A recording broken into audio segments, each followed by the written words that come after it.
children. Drive for a local employer that takes pride in the success of our employees and our students. Come drive for the best with great benefits, flexible schedules with summers off. It's a great part-time or full-time job, perfect for anyone with a tight schedule or retirees with extra time. If you'd like to work where you can make an impact in the lives of our children and you have a commercial license, Class B, we want you to drive for us. Join our successful team and help drive our future leaders with Whitesboro Central School Transportation. Call Andy today at 315-768-9740 or stop by the garage, 20 Wood Road, Whitesboro. Andy's waiting for you. The internet can be an all-you-can-eat buffet for identity thieves. So full. Too many maiden names. And social security numbers. Where'd you find those? By the password bar. Can't miss them.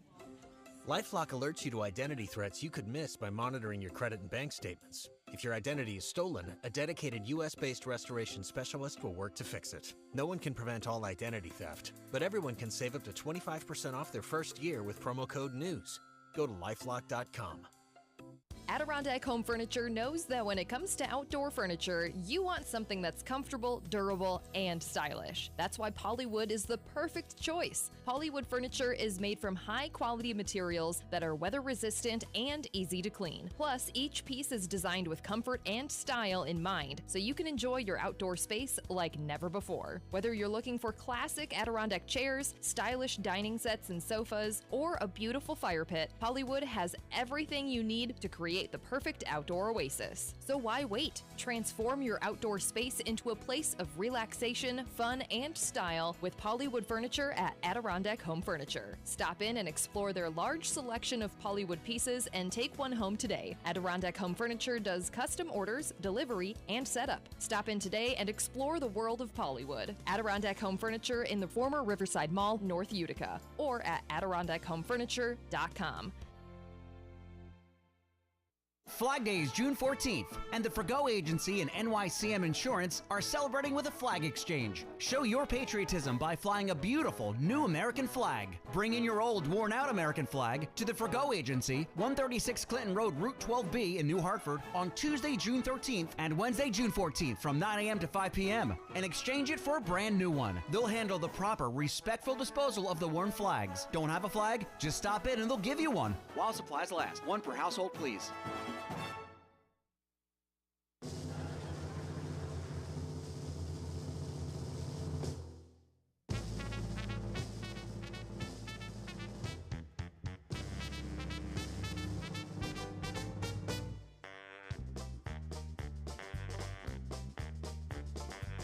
It's time to start the program.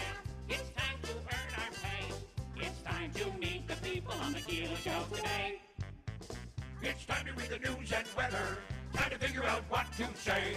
It's time to turn the channel of the Keeler Show today. Why do we always listen? Keeler's always in the know. It makes me want to call him and tell him where to go.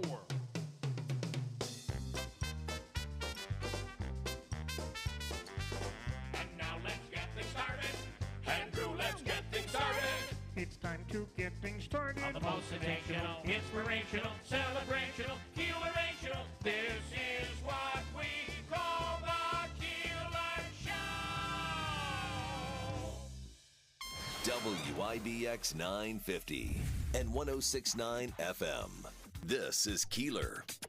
Well, the rain they say we need, and we probably really do, we have gotten overnight. A lot of rain overnight, although I expected to see a lot of rain yesterday during the day, and we didn't really get any of that. Did you get games in? No. Oh. So I actually was not scheduled for one. It wasn't like my game got canceled because of the weather. A lot of news here.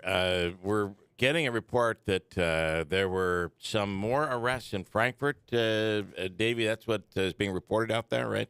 Yes, Bill. 2 more. Okay, 2 more. And that in that prostitution and human trafficking situation down there in Frankfurt. Wow. So that means that it must have been continuing even after what happened on Friday then, right?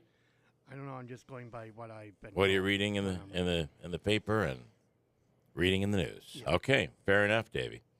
And then, how many times have you ridden on the boat at Howe Caverns? So And this is much different, but I don't know that I've ever been to Howe Caverns, believe it or not. interesting. Well, I don't think I've ever ridden on the boat. I thought it was. If you went, you rode on the boat. Okay, yeah, I don't think I did. I thought it was all walking. I didn't realize there was a boat ride involved. It is until you get down to the point where they go in further, and then they're on a. But it's a boat that I think is locked into a rail system. Have you been on it before? No, I've never been to Howe Caverns. It's so there's no way the thing is going, and the water is really not deep down in there. But in Lockport, a boat that went into a cave. This is a normal tour boat, capsized in an underground cave along the Erie Canal in Lockport on Monday.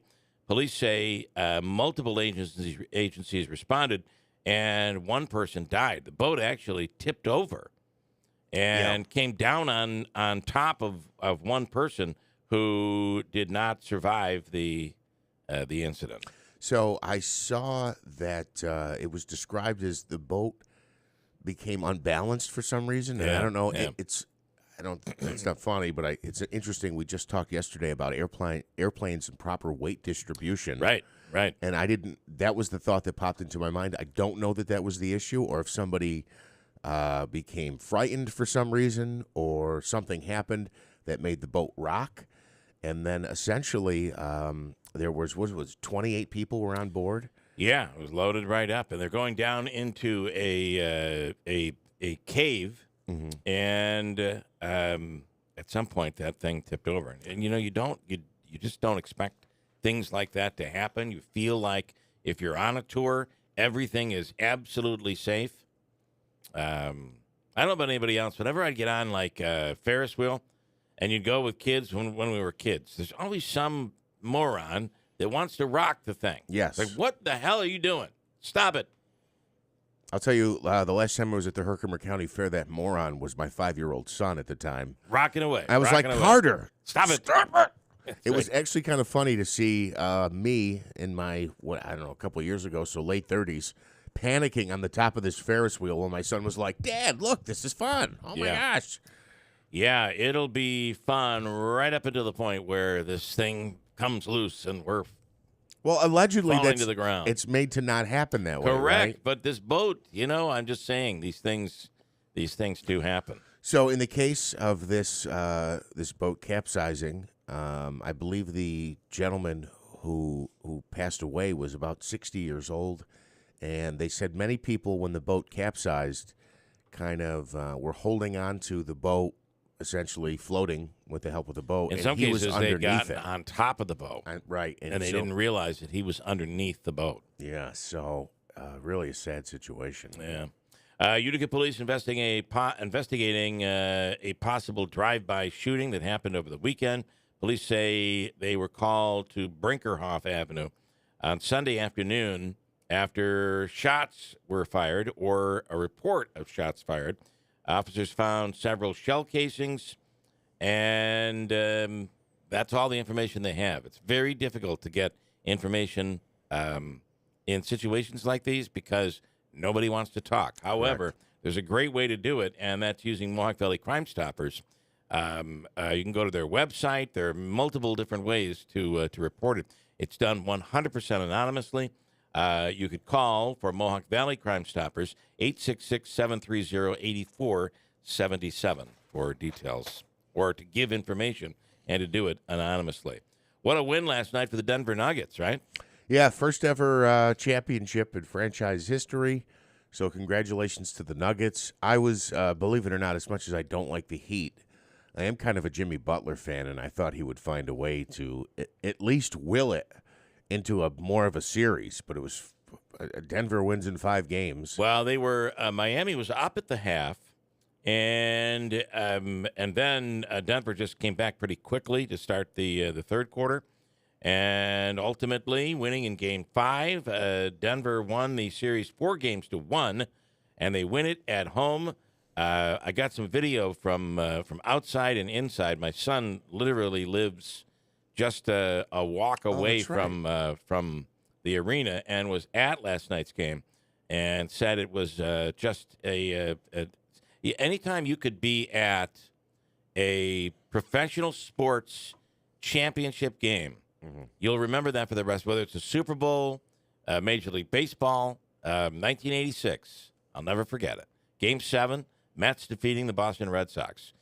You'll never forget that. And last night, it was the Denver Nuggets defeating Miami. Here's audio from last night. Three-pointer won't go. Rebound called on Pope. They're not going to foul. The Heat will let it play out. It's over. At last, the long wait is over. After 47 years, the Denver Nuggets can finally call themselves NBA champions. You know, before Denver was in the NBA, they were in the ABA, the American Basketball Association, and that included teams like Davie, Syracuse, yeah, and then they moved over to the NBA. So last night's game was a 5-point difference. Interesting there that Miami decided not to, that's the technique, right? Foul guys in the final seconds, hope they miss free throws, then you can get a 3. I think they knew it was over, but a very anticlimactic end to the season, I think, for the NBA. You had 3 of the 4 games, 3 of the 4 wins by Denver were double digits, 11, 13, and 15. Miami did get a win in the series, just a single game. Also, I mean, Denver, look, congratulations to Denver, but obviously from an NBA standpoint, having the Lakers there instead of Denver, who they defeated in the Western Conference Finals, is certainly more of a revenue stream for them when it comes to ratings and merchandise, et cetera, et cetera. I got to say, I'm not an NBA fan necessarily. I watched last night's game, and I watched a few of these games along the way. It is amazing. I love college basketball, but it's amazing how quick things are in the NBA as compared to college basketball. I mean, just getting down the court, it's almost as if they make the court look so much smaller in the NBA because they're moving so quickly. Well, and also they're behemoths, right? They're enormous. They're enormous guys. Yeah. So I'll tell you, funny, I guess this is kind of me patting myself on the back here, but I just think this year was an example of what I've said for many years, and I think it's partially true in the NHL as well. When these guys play these 80-game seasons, regular season, and then you have 8 teams make the playoffs, it's no wonder why Game 34, Game 38, Game 52 of the regular season, you see stars sitting out or really giving 50% effort. Yeah. They do not, right? And I think this underscores it. You had in the Western Conference Finals the Lakers, who were an 8 seed, and only an 8 seed because they were in the play-in tournament. They almost did not make the playoffs. They had to win, I believe, 2 games after the season was over just to get an 8 seed, and they made it to the finals. And if I'm not mistaken, Miami was a 7 seed, and they were in the same situation. They were trailing in the second half of a playoff game. They had to mount some dramatic comeback just to, quote, make the playoffs, and they make it all the way to the finals. And I think this is an example of when your regular season is too long, as is the case in baseball, you don't get full effort on the regular season games. And the only reason I think that's relevant is because fans pay astronomical amounts of money to come to these games where you see stars, I don't care. You see half of them in street clothes not playing. They're essentially resting.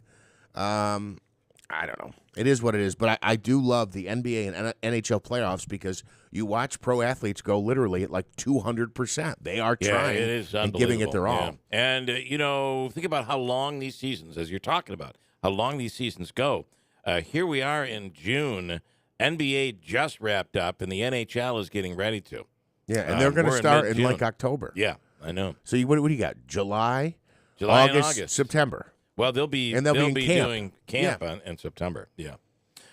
This morning on the program, much to get to. We'll talk to Tanya Powers in a few minutes. Jill Biden running front and center in the Biden re-election campaign. Ryan Schmelz will report on that. I don't know if you saw yesterday, the Syracuse soccer team went to the White House, but Biden was nowhere to be found. That's a little odd, I would think, right? Yeah, we had a National Wire report basically that said he was hosting and leading the event, but he didn't make an appearance yesterday? I don't think so. I don't think so. I have to reread the story. I read overnight, but I don't think he did. Do you also find it interesting that she's front and center, not Kamala Harris? Right. I mean, if you think about and again, this is just top of mind, the Trump reelection, it wasn't Melania who's out there. It was Pence. And Sure. even before that, when Obama ran, I guess Michelle Obama was extremely popular, and I'm sure she was more involved than Melania was. But Absolutely it's usually was, the VP. but I think that well, there's plenty of history in the country where the VP gets the back seat, sometimes even ignored. Classic examples of that. But her poll numbers have plummeted. Kamala Harris. So I think they're kind of just for a while it looked like they were leaning into her, and now it seems like it's just the opposite.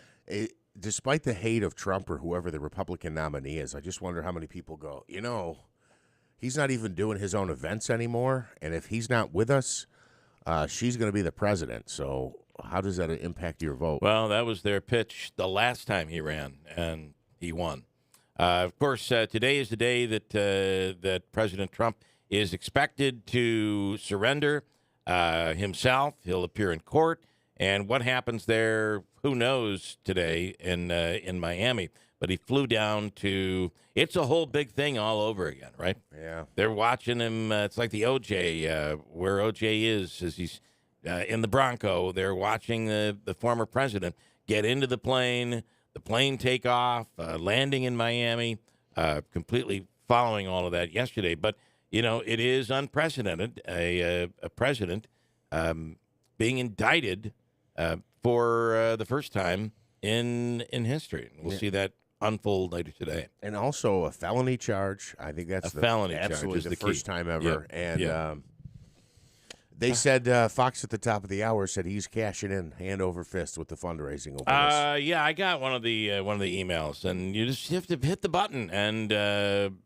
25, 50, 100, yep, more. Just hit the button, and away you go. A UPS driver from last night. It was the funniest thing. This would have been Amazon, but I went. I was just exhausted last night, and I wanted to stay up and watch some of the game. So I'm like, I'm going to have just one espresso.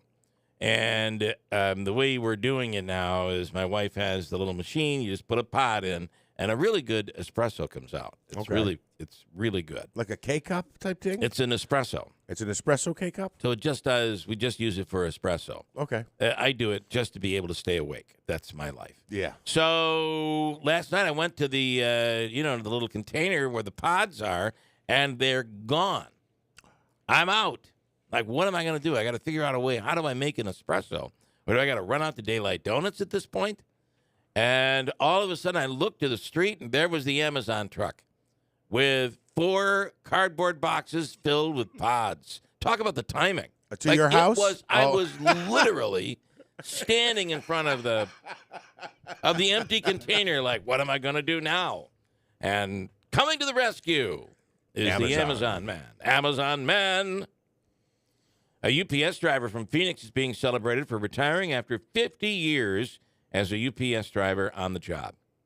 Mark Woolston talking about how much he loves the job and what he plans on doing during his retirement. I bet it won't be wearing brown. Here we go. Thank heavens. I stuck with it. And a few weeks later, I fell in love with the job, and I've been doing it ever since. You have to physically have a lot of stamina. You've got to be strong. It's almost like an athlete.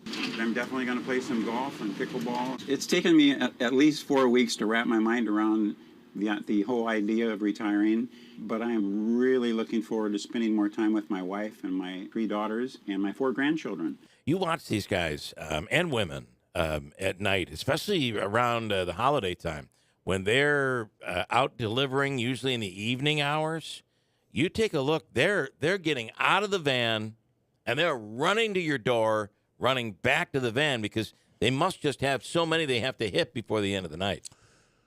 So I know a couple of UPS drivers. I know one who his wife has told me that, like, he's on what they would call like a rough shift.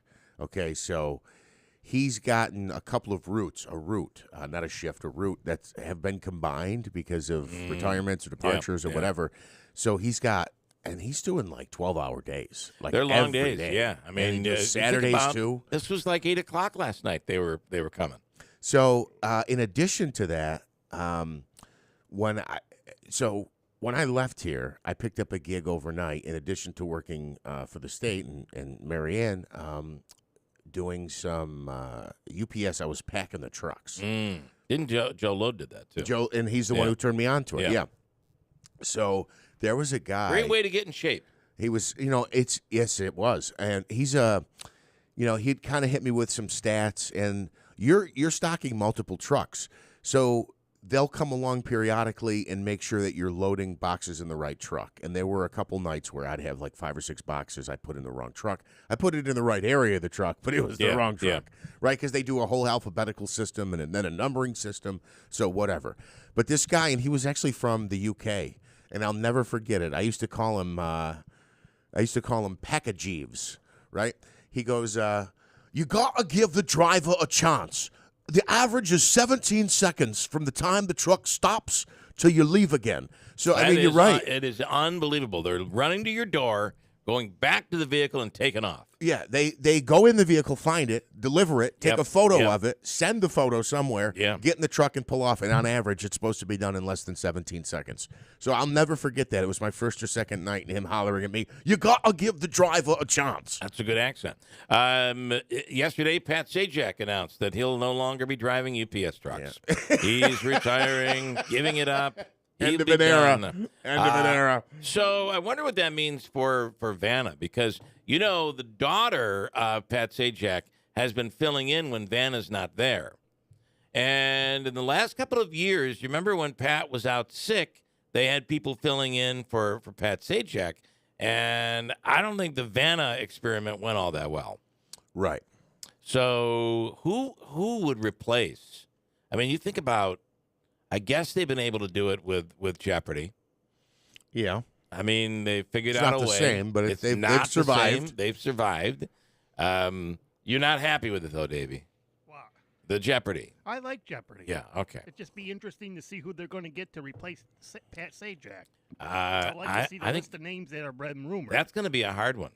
And he has just been, when you think about it, Alex Trebek and Pat Sajak, they were just mainstays in that 7 o'clock hour for years and years and years. Literally, now, like he's 50 gone. years? Yeah. 40 years? And so I wonder who it'll be. And I wonder if Vanna moves on. I mean, she's been doing this for a very, very long time, too. I wonder if it's who's the host of Jeopardy now?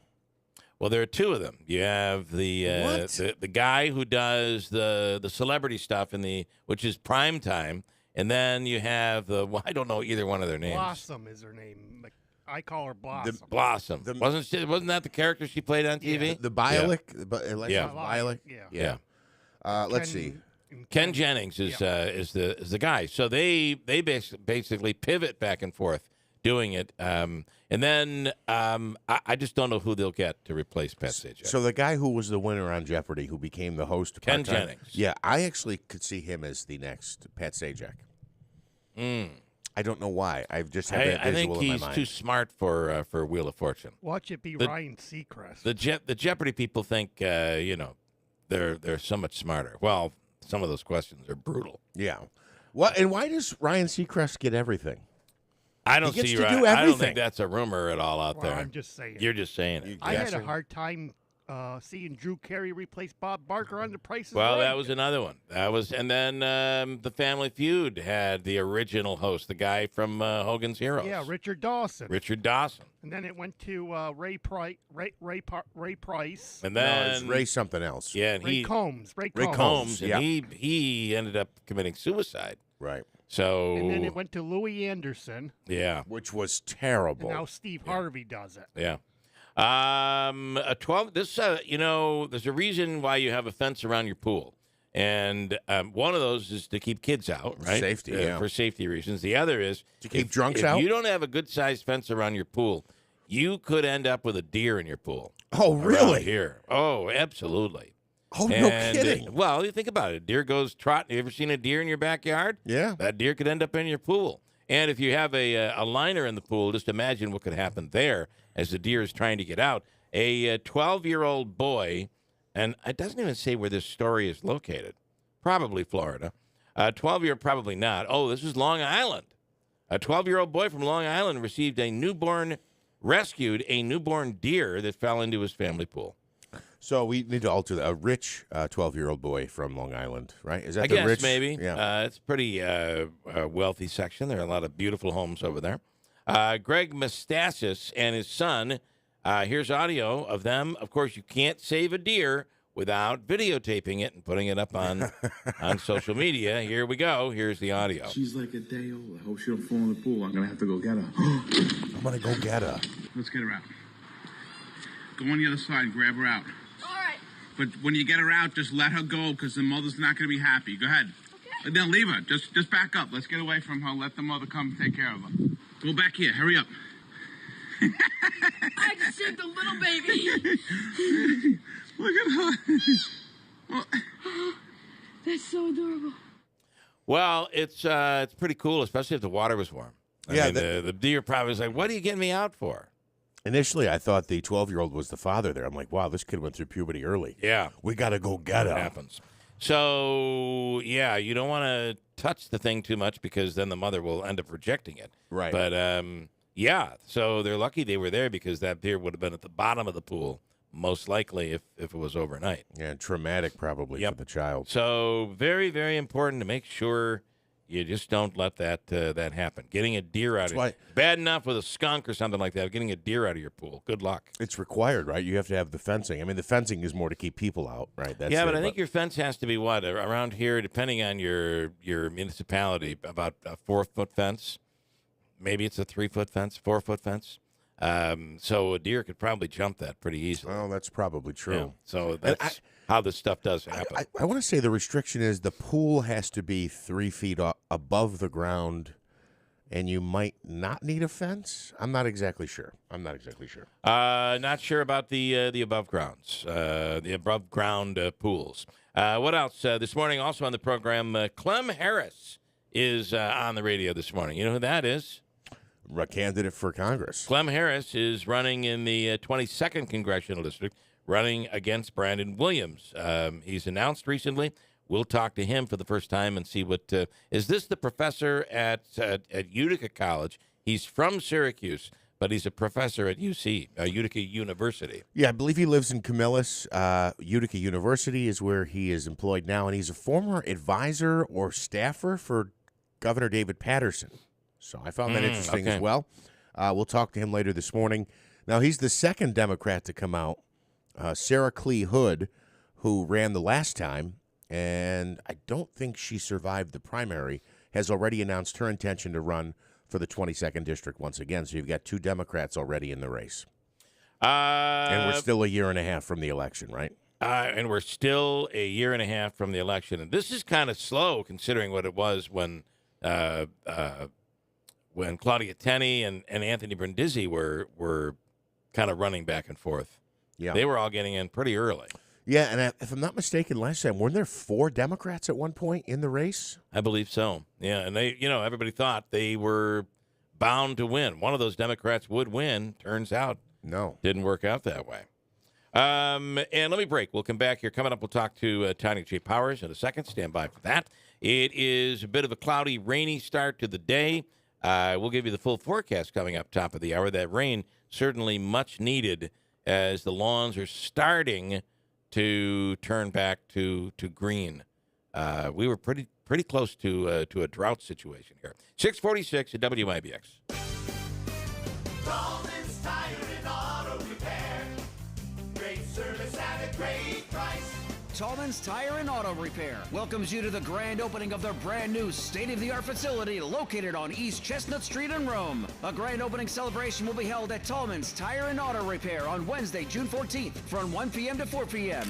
Come and meet and take a photo with Mario Andretti, one of the most winning racers of all time. Mario Andretti is a Formula One, IndyCar, World Sports Car Championship, and NASCAR winner. An Indy display card will be on site for photos along with food and special offers. Tallman's Tire and Auto Auto Repair grand opening celebration, Wednesday, June 14th from 1 to 4 p.m. East Chestnut Street in Rome.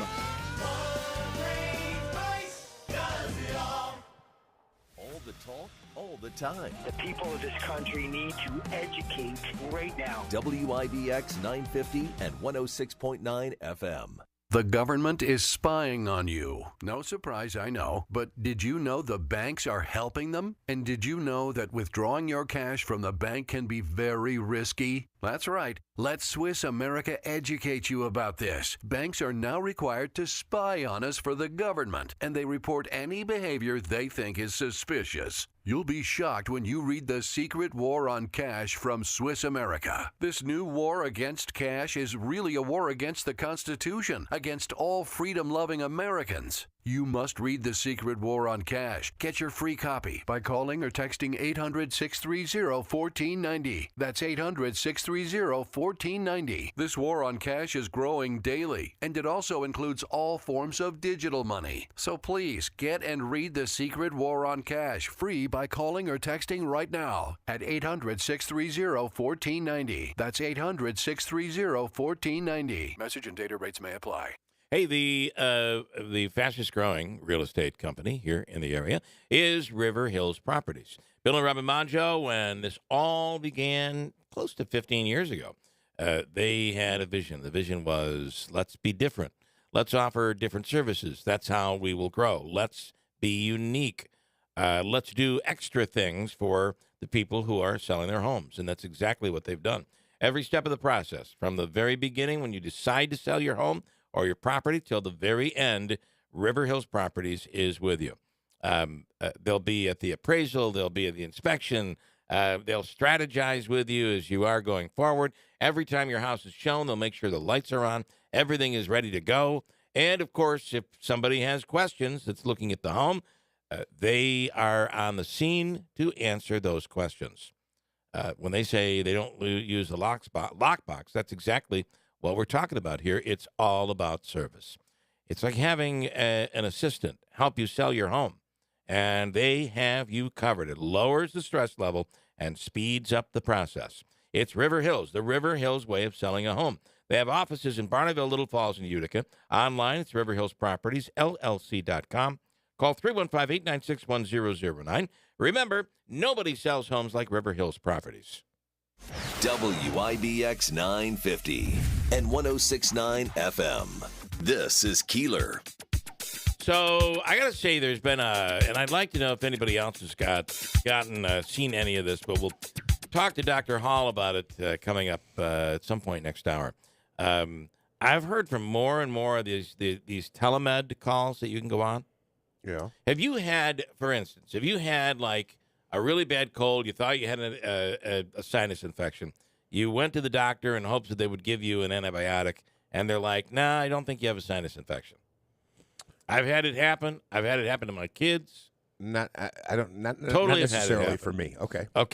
So, but lately I've been hearing that these people are doing telemed. So they're basically on Zoom. Yeah. And they're FaceTiming their doctor visit. The physician looks at them and like, yeah, I can tell. Just point the camera to your face. Yep, I can tell you definitely have a sinus infection. And then they give them a full series of antibiotics. How do you do that over Zoom? I don't know. Meanwhile, you've got like a volcano in the background. That's what they're using as their background, or swans in the background. How are you able to pay attention and figure out? How can you figure out somebody has a sinus infection over Zoom? And aren't we supposed to be reducing the amount of antibiotics that we're using? That's what I thought we were doing. That's what they tell me every time I can't get one. Nope, sorry, we're overusing antibiotics. So to protect the world, we're not going to give you one. Now UPS shows up with a stockpile of K-cups and antibiotics in a box. right there for you. Today is a big day, and really it's going to be a day I feel like everybody will be on guard, not just those in Miami, but even in places like New York and major cities around the country, because there are many people that are very upset with the indictment of former President Donald Trump. Tanya J. Power is on the line right now. Tanya, good morning. Good morning. So let's start by talking about yesterday. We were watching the flight come in. He took off from New Jersey. Then he's in the air. We're waiting for him to land. The former president comes in, gets into the SUV, and goes to his place down there, and then we'll travel to Miami later today, where as long as he gets attorneys in place, it looks like for the first time ever, we're looking at a president who has been indicted on a felony charge. Yes. Yeah. There are multiple ones. Actually, he is if you look at the different federal counts, and again, remember this is federal, not like the court in Parent Center, Manhattan. There will not be cameras in the courtroom. That's a federal thing. So there's no cameras, there's no still photographs, there's no video. So if you're expecting photos of that, there's no big conspiracy as to why there aren't any. It's just not allowed. It's a federal system thing. The counts include willful retention of national defense information, conspiracy to obstruct justice, withholding documents or records, corruptly concealing a document or record, a scheme to conceal. Those are just some of the ones that he is facing. The court appearance today, he is expected to be, advised of his rights. The judge will ask if he's got a lawyer. Things that you would, expect to happen. It could include an arraignment in which he would enter a plea. He could have to surrender his passport. It's not clear whether the U.S. Marshals are going to fingerprint and photograph him. I'm not sure exactly, what extent they're going to go to. They didn't really do that here when he was, arraigned on the state charges here in Manhattan. So that's kind of, remains to be seen. It's also not clear if we'll see him go in and out of the courthouse. He's expected to go in and out through an underground garage, which, again, was not an option here in the city. So there are some differences. Again, the main one being this is federal. There is some worry. A lot of the rhetoric you're hearing, even coming from the former president on his social media and in the speeches that he's given, things like we are at war. We have to stop the takeover of our justice system, et cetera, et cetera. There are worries of potential violence. You have to think that not only federal officials, but local officials as well, keeping an eye on it. Yes, absolutely. I mean, that is one of the things that they've been very, they've planned a lot. They did the same thing here. I was out there in the middle of the crowd of people shouting at each other for hours and hours when he was here in Manhattan. I think there's even more people expected to show up down there. I know Evan Brown, my coworker and fellow reporter, is already outside the courthouse down there this morning. And I don't think his appearance is supposed to be until mid-afternoon, I believe. He will, of course, go to the courthouse before that. But he's already out there. He's already ready to talk to people and see what's going on. Well, and I got to say this, depending on who you hear from, there's certainly plenty of Republicans that are saying that this is that witch hunt. This is ridiculous. It's unheard of that a president would be indicted on a felony like this. Well, yeah, it is unheard of. But if you listen to people like William Barr, Chris Christie, of course, who's running, Nikki Haley was a surprise yesterday, all saying that, first of all, this didn't have to happen. All he had to do was cooperate. That's it. And this wouldn't have happened. That's an excellent point. This could have been avoided, actually, because the way that we got here in the first place was in 2021, the National Archives said that they believed that there was government and historical records that the former president at that point, had taken with him to Mar-a-Lago. Not classified stuff, just regular run-of-the-mill government documents because of the Presidential Records Act. You're not supposed to do that, right? And in getting those back, they finally negotiated with his lawyers and the government and all, and they finally agreed to turn over 15 boxes of documents in early 2022. That's when the National Archives looked at the boxes and said, wait, some of this stuff is classified. Mm-hmm. This is when the FBI gets involved. There's a grand jury where they said, okay, we want everything marked classified in your possession. By June, that's when they went to get the documents. There were 38 of those. They start getting evidence that not everything is turned over. By August of 2022, that's when the raid happened at Mar-a-Lago. So this actually was like almost a year in the making. Yeah. Where they had a chance to go, okay, here you go, this is everything. And they kept saying, no, this is everything. When they raided Mar-a-Lago, they found another 103 classified documents. One of these documents, from what we understand in the indictment, is this had like information of a foreign country's nuclear capabilities. Like these are not apparently like small things that were in these documents. This is top secret classified stuff, like national defense things. The other part of this is, Tanya, like everything else, they always say it's not the crime, it's the cover-up. What the indictment is saying is that the president himself tried to relabel these documents, relabel the boxes, hide documents around his Mar-a-Lago estate, and even kept information from his own attorneys. That is a big part of this indictment, which is what William Barr says, and even Nikki Haley. If this is true, he's toast. Yeah, concealing documents in a federal investigation is one of the felony counts. Scheme to conceal false statements and things like that. One of the things that hasn't been brought up, excuse me, a lot that our assignment editor pointed out to me yesterday was he actually signed a law in 2018 when he was in office that upgraded the seriousness of wrongly moving classified material. Of course, this was probably aimed at Hillary Clinton. Excuse me. Yep. But his tightening of that law changed it from a misdemeanor into a felony, and it increased the maximum sentence to 5 years up from 1.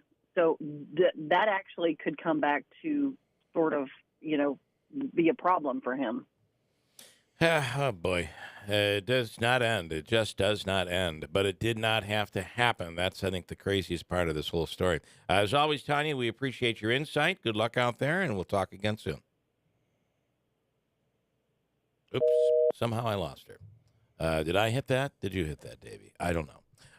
Anyway, Tanya J. Powers from Fox News. Yes, and this whole thing with the documents and the National Archives, I don't know who's running the National Archives, but, Tanya mentioned it there.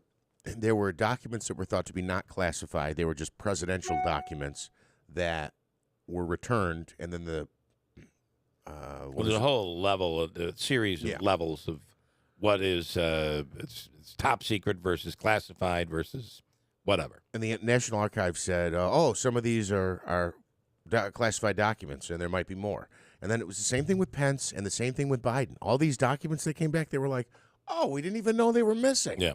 Like, who's the librarian who's checking stuff out? Well, I think, remember, there'll be, I'm out of time to be able to get into it, but I think we'll learn a lot out of it. But again, it's not as much the documents as it is the covering up the thing. So, WIBX Utica Rome at 7 o'clock. Plead not guilty. I'm Dave Anthony, Fox News. That's former President Trump's plan when he goes to federal court in Miami this afternoon, telling the Howie Carr radio show he did nothing wrong.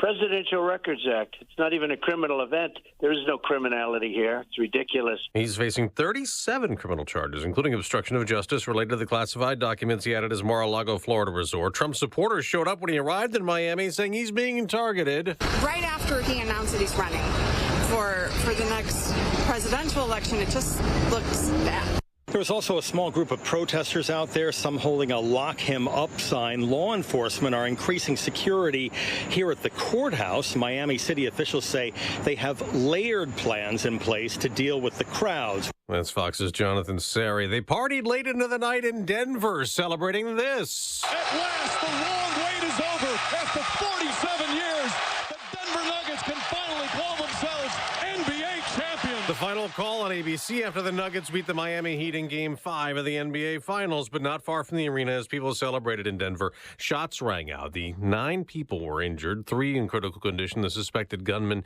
is in custody. In Ukraine, at least 10 people are dead in a new Russian missile attack. The deadly attack also injured several dozen civilians when missiles hit a 5-story residential building in Kryvyi Rih. Rescue work is going on to get people out of the rubble. President Zelensky posted images from the scene on his Telegram social media channel. They showed pockets of fire in a damaged building, charred vehicles nearby. Fox's Jonathan Savage. 22 U.S. military service members have been injured in a helicopter accident in Syria. The military says no enemy fire was involved. In Philadelphia, they've recovered the body of the truck driver killed when his tanker crashed, then burned in a fire that collapsed a section of Interstate 95 in Philadelphia. It'll take months to rebuild. America's listening to Fox News. Hi, I'm Martha Stewart. Every year, more than 4 million pets enter shelters here in the United States. My friends at American Humane have been helping animals since 1877. The goal is to ensure that pets have a safe shelter, especially during natural disasters. Adopting a shelter pet allows shelters to help more animals awaiting care. Please consider adopting today and take some time to learn more about American Humane's other work at americanhumane.org. The internet can be an all-you-can-eat buffet for identity thieves.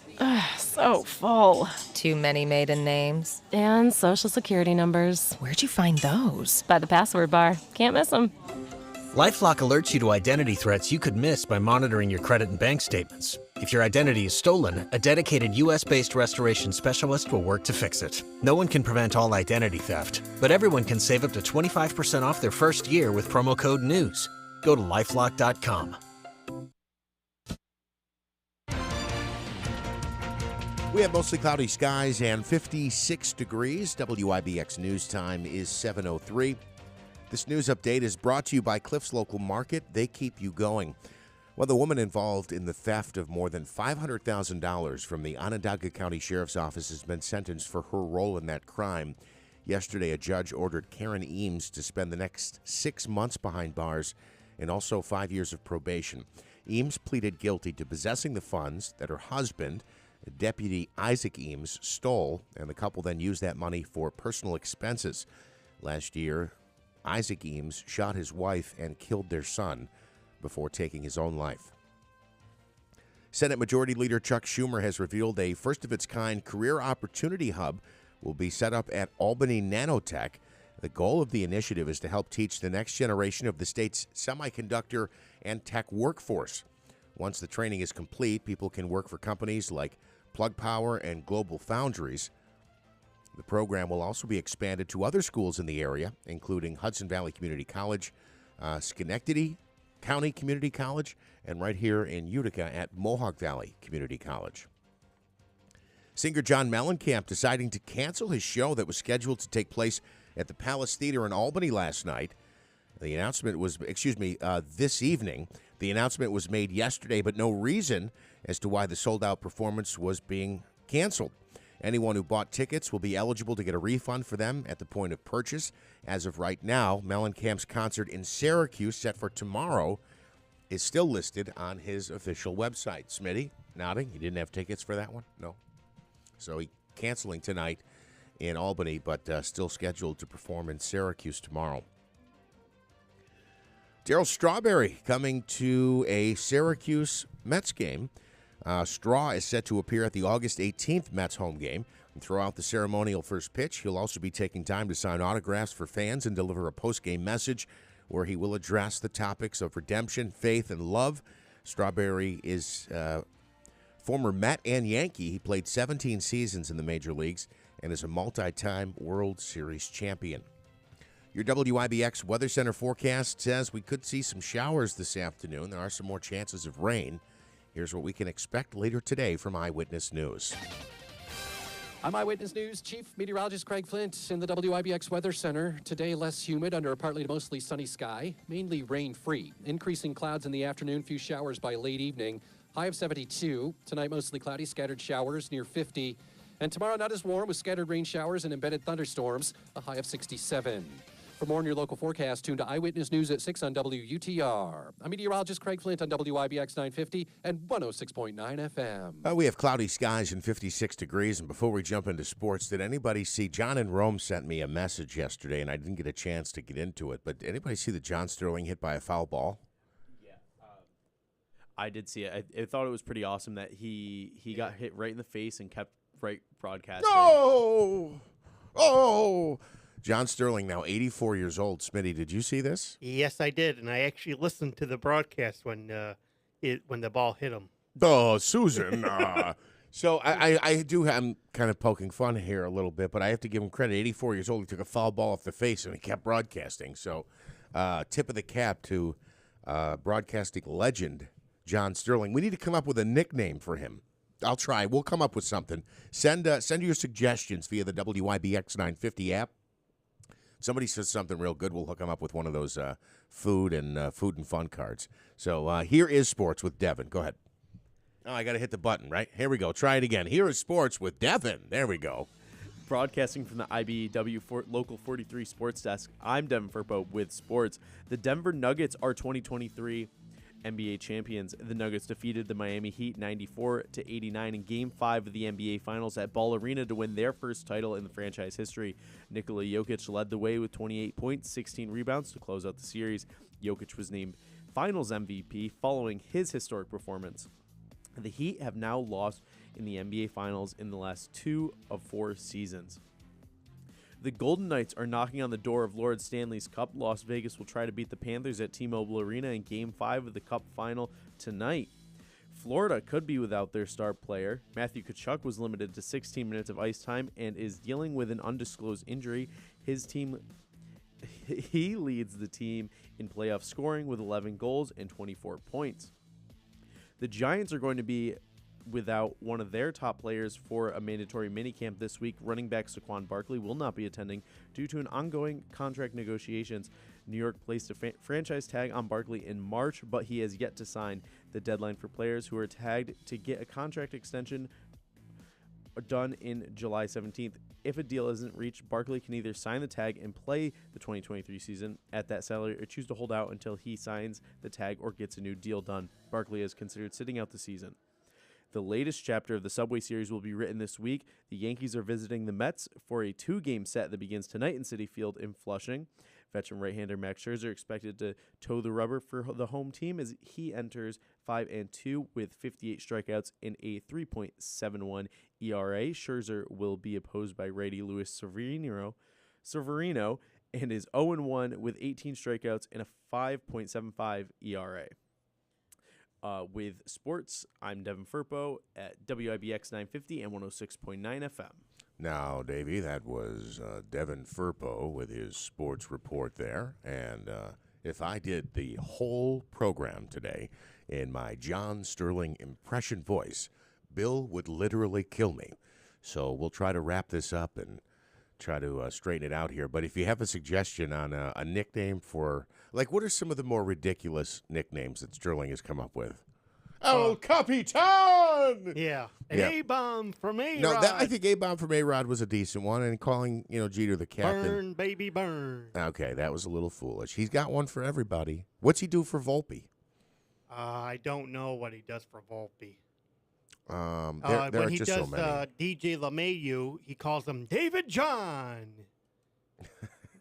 Because that's his real name is David John. He calls him David John. So if there's a nickname we can work into Sterling here that involves a foul ball bouncing off his forehead, let us know. Send it via the app or call Smitty at 315-736-0186. Back with more First News with Keeler in the morning on WIBX. Hi, Joe Carbone. Welcome to Power Sports of Utica.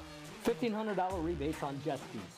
$2,000 off of Kawasaki KX models. We're moving out the 23 models for the 24s. Bike night, June 16th.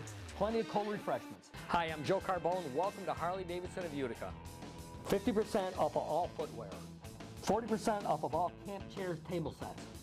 Buy one, get one, 75% off of hoodies. Bike night, June 16th.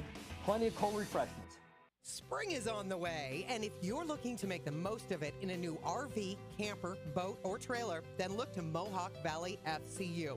Right now, you can get up to 120-month financing for as low as 5.74% APR for any new recreation vehicle. That's 120 months of financing for as low as 5.74% APR. Go to MohawkValleyFCU.org for more info and to apply today. Mohawk Valley FCU, member-focused, member-driven. Hey, Mazda, right now, Steep Pawnee Mazda is offering an awesome deal. You can enjoy 2.9% APR financing up to 36 months on new 2023 Mazda CX-30, CX-5s, and CX-50s. It's their Move to Mazda sales event, and it is back. Enjoy 0% APR financing up to 36 months on new 2023 Mazda CX-9s. It's the Move to Mazda sales event, and right now, Ricky Z says, come on in. Let us take care of you. It's the dealership that's achieved first place nationally in customer satisfaction out of all of the dealerships, Mazda dealerships throughout America. They are number one. Steve Ponte Mazda, Commercial Drive in Yorkville. WIBX 950 and 106.9 FM. This is Keeler.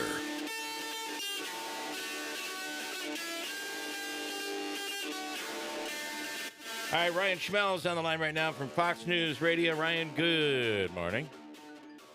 Hey, good morning, guys. How's it going? Good.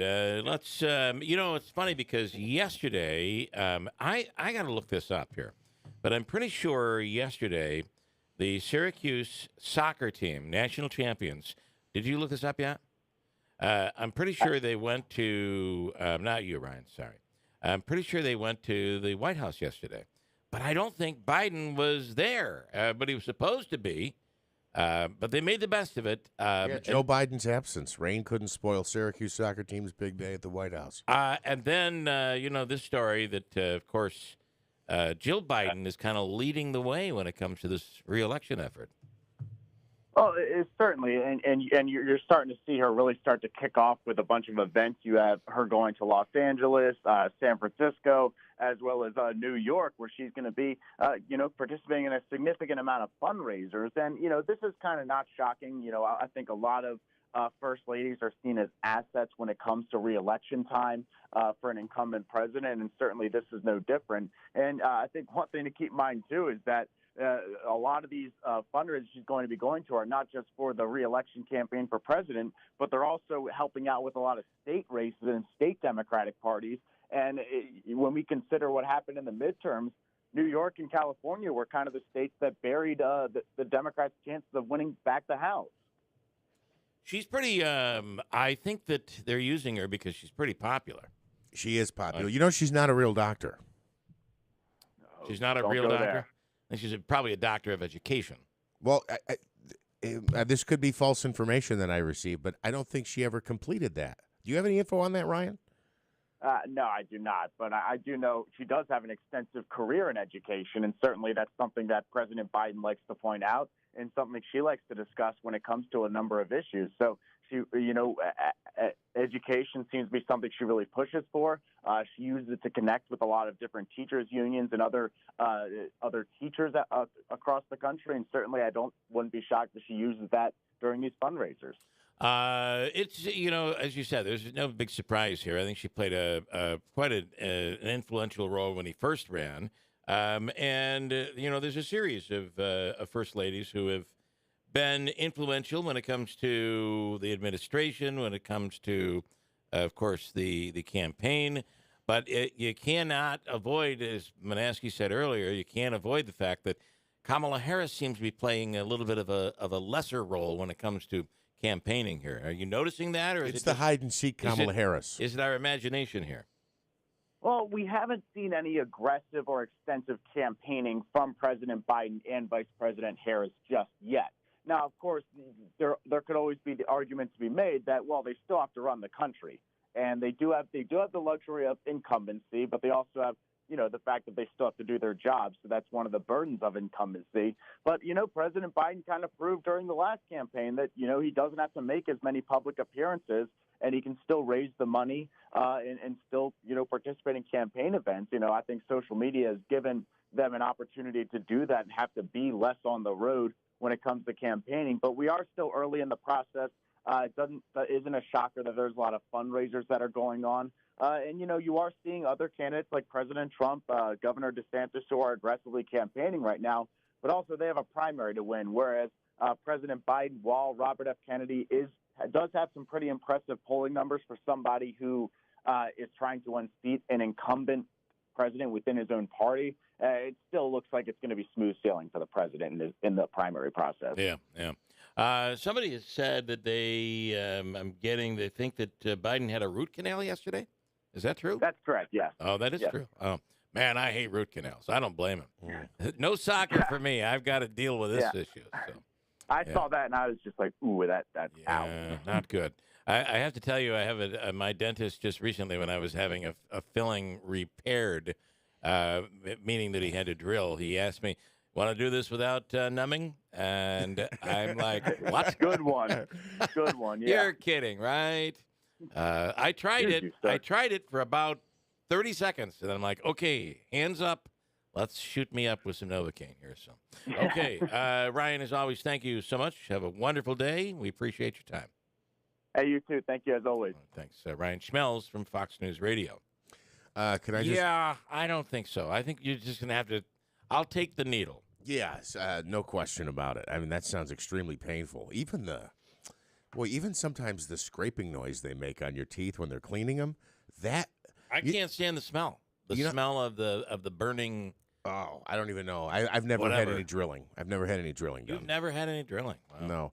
But like the nails on the chalkboard, how it makes your skin crawl, kind of?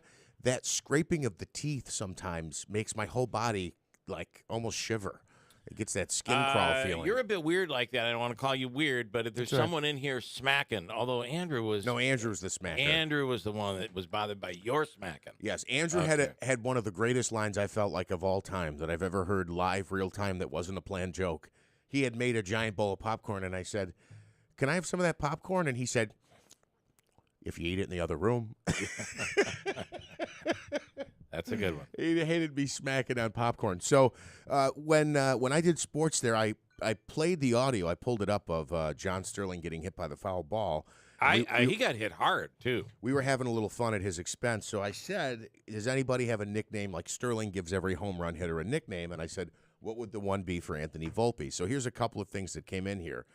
Sal says, here's Sal's suggested nickname for the home run call for Volpe. "Nit is high, nit is far, nit is gone. Anthony, I can't hit Volpe. A 2-run shot. The Yankees are on the board." Okay, there's one there. Lance and Lee says Sterling's nickname should be sticking around too long. So it would be John, sticking around too long, Sterling, off the scoreboard and left. All right, that's another one. And also John in New Hartford says, "Is there a reason that why Bill cleans everything after Davey stands behind his desk?" And the answer is yes. Bill cleans everything after anyone stands behind his desk. Yeah, it's not Davey in particular. It's a germ thing with you.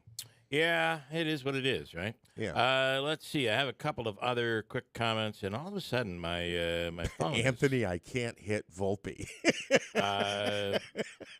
That's a good one. I'd love to hear Sterling call that live during a game. Julie says, John Sterling, possible names: hit off the old block, FaceTime, face off, hard ball, ball bearing. There you go. Those are good ones. Okay, Julie, good stuff here. Let's go to Dr. Kent Hall from MVHS on the line right now. Doc, good morning. Good morning. How you doing this morning? And Eye Popper, by the way, is another one. Eye Popper. We're doing well, Doc. Thank you so much. We appreciate it. And I wanted to start by, we have a lot of these telemedicine. I think is really, really helpful. And especially if you're doing a follow-up appointment, you have to drive all the way in. You could do a telemed appointment. But in some cases, it's important to see somebody.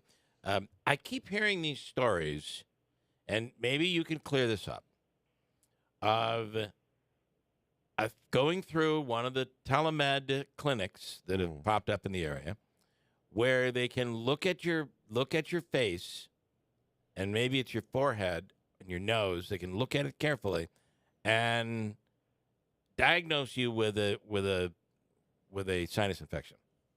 Can you see through the skin to know if someone has a sinus infection? You cannot see through the skin, although, if you do have a sinus infection and it's causing some swelling around the sinuses, then you would see that. I would say that's a pretty serious sinus infection if it's actually causing swelling that goes not only through the sinuses but through the bone to be able to see it on the skin. It's possible, certainly.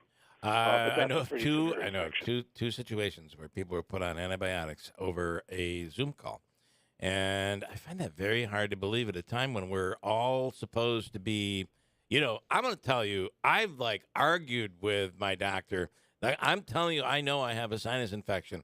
And the doctor's like, I'm sorry, you don't have a sinus infection. Just give me the damn antibiotic. Just give it to me. That'll help me. No, they won't give you the antibiotic because we've apparently done too much overprescribing of antibiotics. It just surprises me that, and sometimes, Doc, the antibiotics you get for a sinus infection is a pretty strong version of antibiotics. Yeah, so a few things to unwrap there. So the first is that, you can have sinus congestion and pain and things like that. The majority of those are caused by viruses. And to your point, antibiotics don't treat viruses.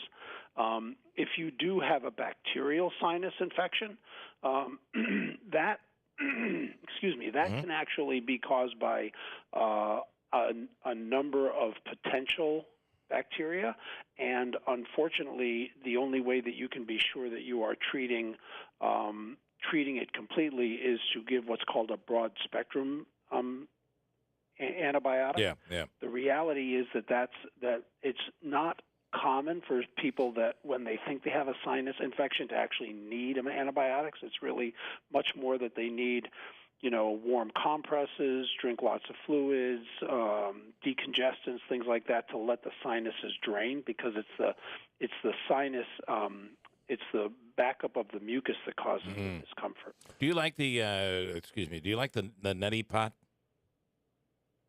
Do I like the nutty pot? Neti pot. Neti pot. The cleans your sinuses. It goes in one side, the fluid. It's like a sucked out tea the pot. other.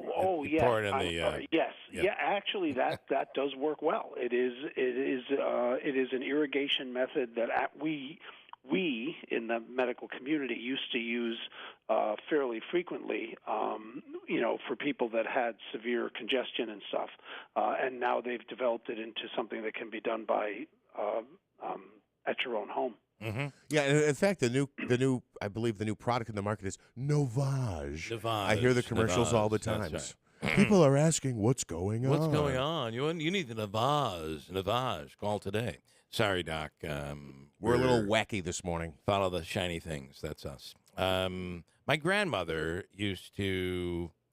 I don't know if it was just warm water or warm salt water, but she would say cup water in your hands and then sniff it into your nostrils, and then it would form. Obviously, it'd be discomfort, and you'd then blow your nose, and that would really clear out your system. That's people did a lot of things years ago. Yeah, and basically that is what I would call a poor man's or a poor woman's version of the same. Same type of thing. Lavage. So I would recommend if you're going to do that, you need to put in a small amount of salt in the That's water. what I think she you said. want to make it as close to what's called a physiologic fluid as possible. Okay, all right. The only other thing I was going to say, Doc, based on the frog on your throat, we're sending a prescription to your office right now as we speak. So I can tell through the phone. Yeah, you've got something. We can going diagnose that way. So. Yeah. But I don't want to knock telemedicine because I do think it has a very, very good place in today's society. But there do come those moments where a doctor's got to say, I'm going to have to see you in order to go further with this. And I guess that's what I'm wondering. I don't want to knock it either. Anything that makes it more convenient, that makes people healthier, I don't want to make fun of. But every time I had these persistent ear infections, and then I didn't know if it was a sinus infection, but I'd get that issue in one side of the throat. And they would always tell me, we got a swab. They would say they wanted a culture, which was basically like a sample. Has that Those gone, are fun, by has the that way. gone away now? Yeah, they stick that thing way down your throat. That's for strep usually for. Has that gone away now, Doc? No, cultures have not gone. Well, cultures have not gone away, but the testing has actually evolved to. In many instances, we don't need to do a real culture. The PCR testing, which is like what we did with COVID and things like that, has really evolved fairly rapidly. So now you don't have to wait the 24, 48, 72 hours to get the results of a culture, because you can just do the PCR testing and you can get it within an hour or so. Yeah. But COVID you still need to get the swab. I mean, that you still need to actually get a sample. I wanted to ask any other medical stuff. I don't think so. that you have? Okay, Doc. I did want to ask you in regards to. I see that the new medical building, which has its controversies over a parking lot, over another possible medical building that I believe I'm hearing might be stalled, as a matter of fact. But it does seem like I believe this is your medical office building. Or the one that will work with MVHS, it does seem like that's going up rather quickly. Yeah, so that medical building is actually owned by a group of physicians that are in private practice. MVHS does own an ambulatory surgery center that's going to be in that building, or actually it's going to be majority owner of the ambulatory surgery center. But the building itself, again, is owned by a group of private practice physicians. But you're right; it is going up. It is going up and going up fairly quickly. Yeah. And that will be really good because we in that area, the medical campus that is being developed, with obviously the Wynn Hospital at its center, but the medical office building. We're going to have some space for our medical education in what used to be the Utica National Building on the east side of the hospital. So there's a lot of good development going in there from a medical standpoint, and then obviously with the Brooklyn Pickle and stuff like that. I mean, it's that area really does seem to be developing well. Yeah. So we're really pleased about that. Some time ago, we had talked about doing a broadcast from over there, and I wonder if we could move on that. It would be really something to be able to broadcast from the facility. And we'll work that out on our end. But it just seems like every time, we spend 2 or 3 months away and then go back inside to see the amazing progress. It's just incredible how quickly everything is moving and getting ready for October, which we all know how quickly summer moves. It's just around the corner. Yeah, and we're actually going to start having our staff do training down in the building, really in the next several weeks to a month. Certain areas are now ready for that. We'll go whole hog with that probably starting in late August, early September. And then I have somebody asking, Mary asking, whatever happened to the days when hospitals had candy stripers? And it does seem like nurses are really stressed today and that there is a nursing shortage. Candy stripers? I believe that's because of the outfits that they wore, but they were usually young people, usually young females who were assisting. Talk about that if you have any recollection of that. Yeah, so I'll tell you that my wife, who is now a nurse, when she was a teenager, was a candy striper. And you're absolutely right. They're called candy stripers because they wore red and white striped outfits. So that was really a way for people, mostly women at the time, to become to get exposure to medicine because they were thinking about going into usually nursing or some other medical area. So what candy stripers have gone away. First and foremost, the uniform has gone away, but they were volunteers, so they weren't paid per se. And there are volunteers that we still use within the hospital. But honestly, with advancements in technology and with regulations and things like that, the ability to have a lot of folks in the hospital taking care or helping to facilitate care of patients has really gone in a different way. I can imagine that just like the intern situation with every and all industries, it seems, including radio, all of a sudden it takes one person to sue a court case that all of a sudden means We're not having interns anymore the way we used to, and it becomes a paid internship. Everything has changed in that world. All I know See is... you, Devin. Say goodbye, Devin. Now you know Devin's getting paid. All I know is if it wasn't for internships, I mean, that's how I started my career. But that just seems to be something that's gone by the wayside, the way we used to do it. Either way, Doc, we appreciate it. Again, looking forward to seeing the progress in this latest stage of the hospital, which has an opening just around the corner. Yeah, I think let's see, I'm probably going to get the exact number wrong, but I think we're somewhere around 136 days away from moving in. Wow. Give or take, give me, a couple days leeway either way, because I haven't actually been marking the days on my calendar. Just gives you an idea how close we are to snow, just for the record. Got to be negative, corner. Bill. Of course, Sorry. Bill's got to be negative. Doc, thank you as always. We appreciate it. Have a wonderful day, a wonderful week. Thank you. Thanks, everybody. Have a great day. Please be safe. All right. Thank you, you Dr. too. Kent Hall from MVHS. So, it's funny because we had a similar conversation about every day for a while there. For it seemed like a month straight we would have. And performing at the Great New York State Fair this summer, it's insert act here. And right, this was like 3 or 4 weeks ago. They were putting the schedule together. Yeah, and every day you'd have an like announcement. Enough of this talk about the state fair. The state fair signals the end of summer. And the national and the state wire story every day would be tagged with the Great New York State Fair is just a few weeks away. It begins on August 22nd and runs through Labor Day. And it's like, oh my gosh, we haven't even completed spring yet. We're already counting down the days to the end of summer. Speaking of which, I believe summer officially begins in, like Dr. Hall said, give me a little leeway. Usually is it the 21st? 22nd, something like that, 21st or 22nd. So we're about a week away from the official start of summer, and then it's going to go quick.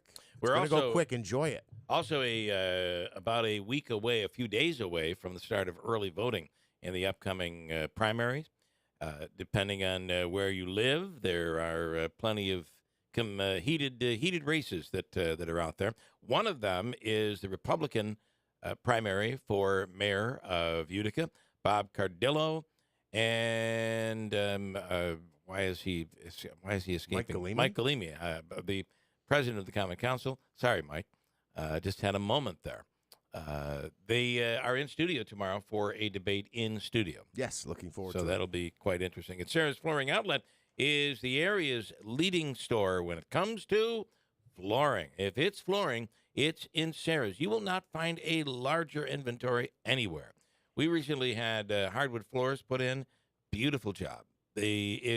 Watching those go in the way they're designed, the old-fashioned way, and not coming in with maybe like a Mohawk, Pergo Extreme by Mohawk, coming in the old-fashioned, beautiful hardwood floors. Watching them placed in perfectly, piece by piece, it was craftsmanship at its best, and they did an amazing job for us in our home. But it's any type of flooring. If it's Pergo Extreme by Mohawk, you won't find a better deal anywhere. They have the 60-mile guarantee. That's a 60-mile radius of their store here in Marcy, and it's a guaranteed price. They'll beat or meet anyone's price, 60-mile radius at Insera's Flooring Outlet. Sal says that Mohawk Extreme, the Extreme by Mohawk, has a deeper protection, a deeper warranty. It's industry-leading, dent-proof, waterproof, kid-proof, pet-proof. It's a beautiful product, and it could be in your home. If it's flooring, it's in Sarah's Flooring Outlet. Get 6 months interest-free financing right now. Come in and see Sal and the rest of everybody else at Sarah's Flooring Outlet, Route 49 Plaza, River Road, Marcy, and online at InSarah'sFlooringOutlet.com. Let's do, Davey, our free money question of the day, and then we'll speak with this Democratic candidate who's running for Congress. We're looking for caller number. Let's go with 3, Davey. Third caller right now through the line. I have a great topical, you're not going to get any more topical than this one, a great question worth $100 in cash plus some other stuff that will be given away as a consolation. Caller 3 right now at 315-736-0186. We'll do Hobica's free money question next on WIBX. From screen printing and embroidery to promotional products and online shops, it's all under one new roof at Max's Print Shop in Marcy. Order anytime and any quantity in person or online at maxsprintshop.com. Since 1978, we pride ourselves on personally meeting every customer's need. We can take your project from design to production. And remember, Max's Print Shop will stitch anything. And we mean anything in the Utica-Rome area. Find us at 9555 River Road in Marcy or online at maxsprintshop.com. Imagine it's the last ride, but your symptoms of irritable bowel syndrome with constipation, or IBS-C, are taking you for a ride. What should you do? Keep managing your constipation with belly pain the same old way? Or try getting ahead of your symptoms by talking to your doctor about treating it with Linzess, linaclotide.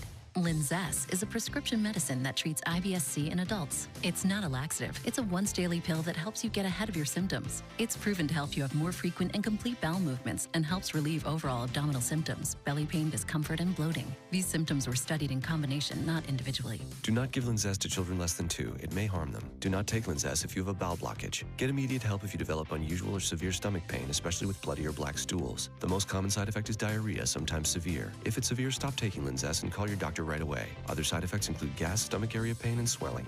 Imagine, what could relief from IBS-C mean for you? Talk to your doctor and say yes to Linzess. Learn more at linzess.com or call 1-800-LINZESS.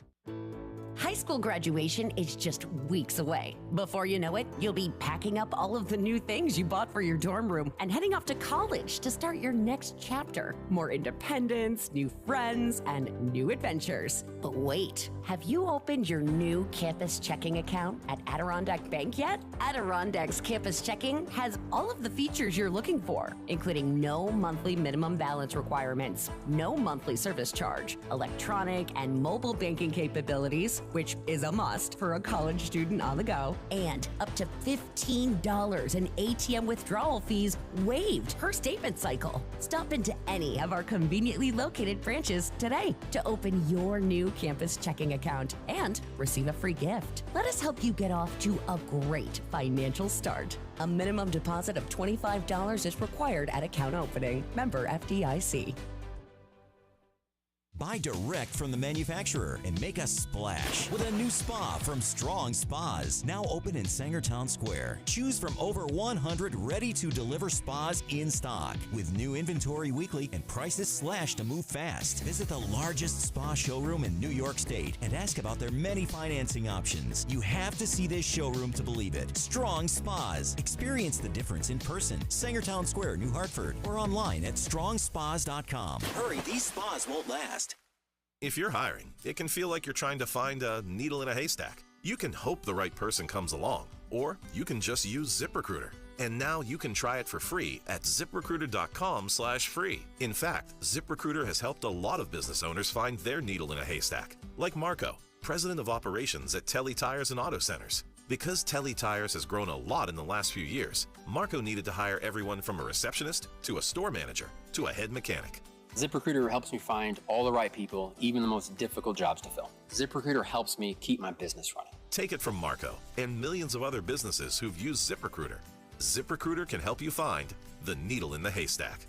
See why 4 out of 5 employers who post a job on ZipRecruiter get a quality candidate within the first day. And right now, you can try ZipRecruiter for free. That's right, free. At ZipRecruiter.com/free. That's ZipRecruiter.com/FREE. ZipRecruiter.com/free. ZipRecruiter, the smartest way to hire. This is Joe Cordell of Cordell & Cordell. Men, you fought hard for the role that you play in your children's lives. This Father's Day, Cordell & Cordell celebrates you the entire month of June. Join us every Friday for our live webinar series, Father's Fridays. There you'll receive much useful information from our panel of speakers. To register, go to CordellCordell.com/Father's Day. 518-554-0000. 100 Great Oaks Boulevard, Suite 110, Albany, New York, 12203. Online at CordellCordell.com. WIBX 950 and 106.9 FM. This is Keeler. All right, let's a couple things, and we'll do our free money question from Hobica. Rich says, this morning, Richard says, you do realize that we missed most of the rain yesterday as it stayed, great, As it stayed north and west of us, we got the tail end of the rain. Example, Syracuse and western New York got about 1.5 to 2.5 inches of rain. Here in this area, less than 1/4 of an inch of rain fell. Although I did feel like it fell pretty steady, steadily overnight. But we did not get the heavy rain they were talking about. A lot of heavy rain that was supposed to help tremendously when it comes to the drought conditions. Yeah, and there was they said some thunderstorms yesterday afternoon could have been severe, but again, I don't think we got. I walked the dog early so that I could avoid the rain, and I don't think it rained until well after 6 o'clock. Julie says John Sterling. John wouldn't know a retirement sign if it hit him in the head. Sterling. I like it. That's a good one. That's a good one. Some guy in the 540, if you notice, this mic is going bad again. In Virginia, you don't need a fence around a pool, so you can drive down a street and literally just look over, and there's a huge pool on the side of a house for everybody to see or to jump into. Yeah, I've kind of seen that as well in different parts. Here, almost everywhere, you gotta have a you kind of have to have some sort of a fence. All right, let's take Bob in Rome. Chance to win our free money question of the day. It comes from the Hobeika Law Firm, Joseph and Andrew Hobeika, 315-724-1600 for all of your legal needs. Okay, see, my mic's going down. My phones are going down. What do you have, Davey? No. Gone. All right, next How about caller the through? congressman? How about the congressman? The guy running for Congress. Do we have him? Gone. Smitty's working on that now. Unbelievable. Clem Harris is the congressional candidate's name, running in the NY 22 against Brandon Williams. I have a great question here. All right, Devin, you're my man here right now. You're going to have a chance to really win. Are you ready? It's going to be a real payday. This is real. You'll get the $100 if you get this right. Have you prepared yourself? Are you ready? I studied. All right. Well, you'll have no idea on this. As Not I a said, clue. this is a Not a topical question. Big opportunity last night for the Denver Nuggets winning the NBA championship. Pretty exciting. So this is topical. This is NBA. Are you ready? Yes. You'll have 7 seconds to answer the question. You understand? Yes. Here we go. Before Denver was in the NBA, they weren't known as the Nuggets. What were they? Ready? Go. You got to pick something, man. We're the Bullets. I think it's the Washington Bullets. That's the only team I could think of. You went with the Bullets. You have any idea? Before that, they were in the ABA, the American Basketball Association, and they would play like Syracuse, which is also in the ABA. When they came to the NBA, there was already a Rockets. So they had to change their name from the Rockets, and they did a contest in Denver, and they came up with the Nuggets. So I'm going to go with the 2 R's. The Rochester Rockets? No, they were the Denver Rockets. Oh. They were the Rockets in the ABA. Oh. But when they left the ABA and came to the NBA, they had to change their name from the Rockets to the Nuggets. I didn't understand that you were already giving the answer. Okay. Yeah. Because a lot of times they'll use alliteration to name these teams, right? Before that, they were the Larks. I don't know. Really? Yeah, and this is when they were in the ABA in 1967. But before they actually played their first game, they changed their name to the Rockets. Denver winning their first ever NBA championship last night. And when he said the Bullets, the Washington Bullets, I just thought I guess I followed his lead there, that it had been a franchise that moved to become an NBA team. No, I didn't realize they that. just had a different. They had a similar name. They had the Rockets name, and had to change. And then Syracuse's team was what, the Nationals? The Syracuse Nats, Nationals? the Syracuse Nats. Yep, Okay. Nationals. On the line right now, he is running for. We're good, Davey. We have a good line. All is good. Yeah, he's shaking his head in there. That doesn't make me feel good.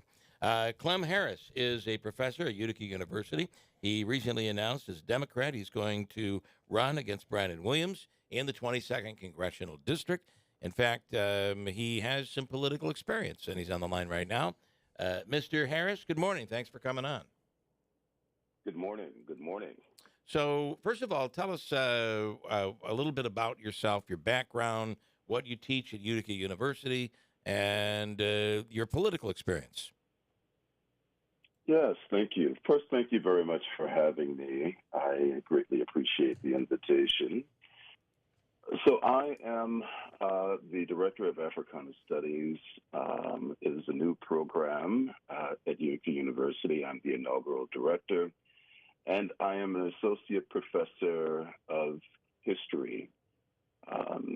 And I focus primarily on American political history, urban studies, and public affairs. Okay. And then your political experience, you do have a little political experience out there, right? I do. I have spent time working with former Governor Patterson when he was a state senator, and when he became governor after the Elliot Spitzer stepped down. I took time off from my doctoral studies at the University of Pennsylvania to return to help New York when the governor called. So, yes, I do have political experience and time working in government in the executive chamber with former Governor David Patterson. So tell me what, if you would, what has inspired you to get out in front of this and throw your hat into the race? Thank you very much for that question. May 14th, 2022 was a changing or a pivotal factor for me. May 14th on 2022 is the day that 10 people known as the Jefferson 10 lost their lives at the Top supermarket on Jefferson Avenue in Buffalo, New York. Mm-hmm. I am from Buffalo. The first 7 years of my life were spent in the Cold Spring area where that Top supermarket is.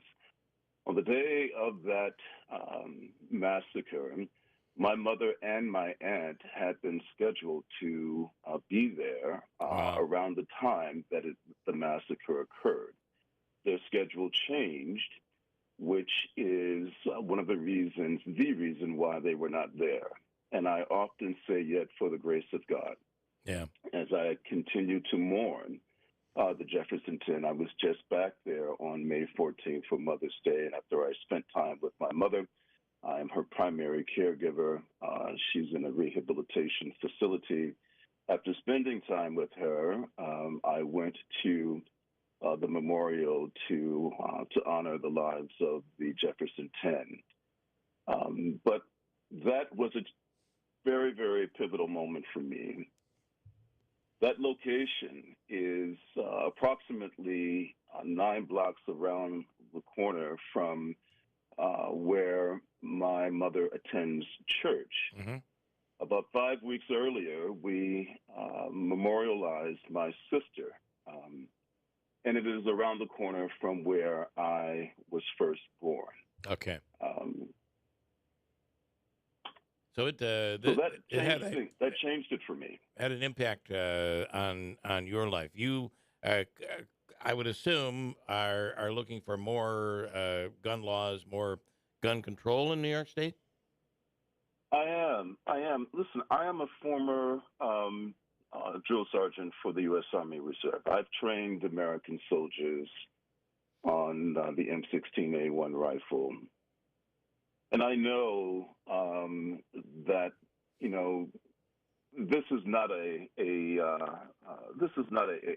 gun rights issue as much as it is a public safety issue. There are certain weapons that simply must not be on the streets of this country. And so, yes, I'm looking for reasonable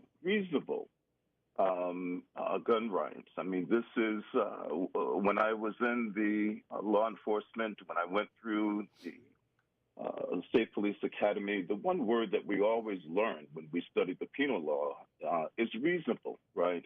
what are reasonable actions that a person should take.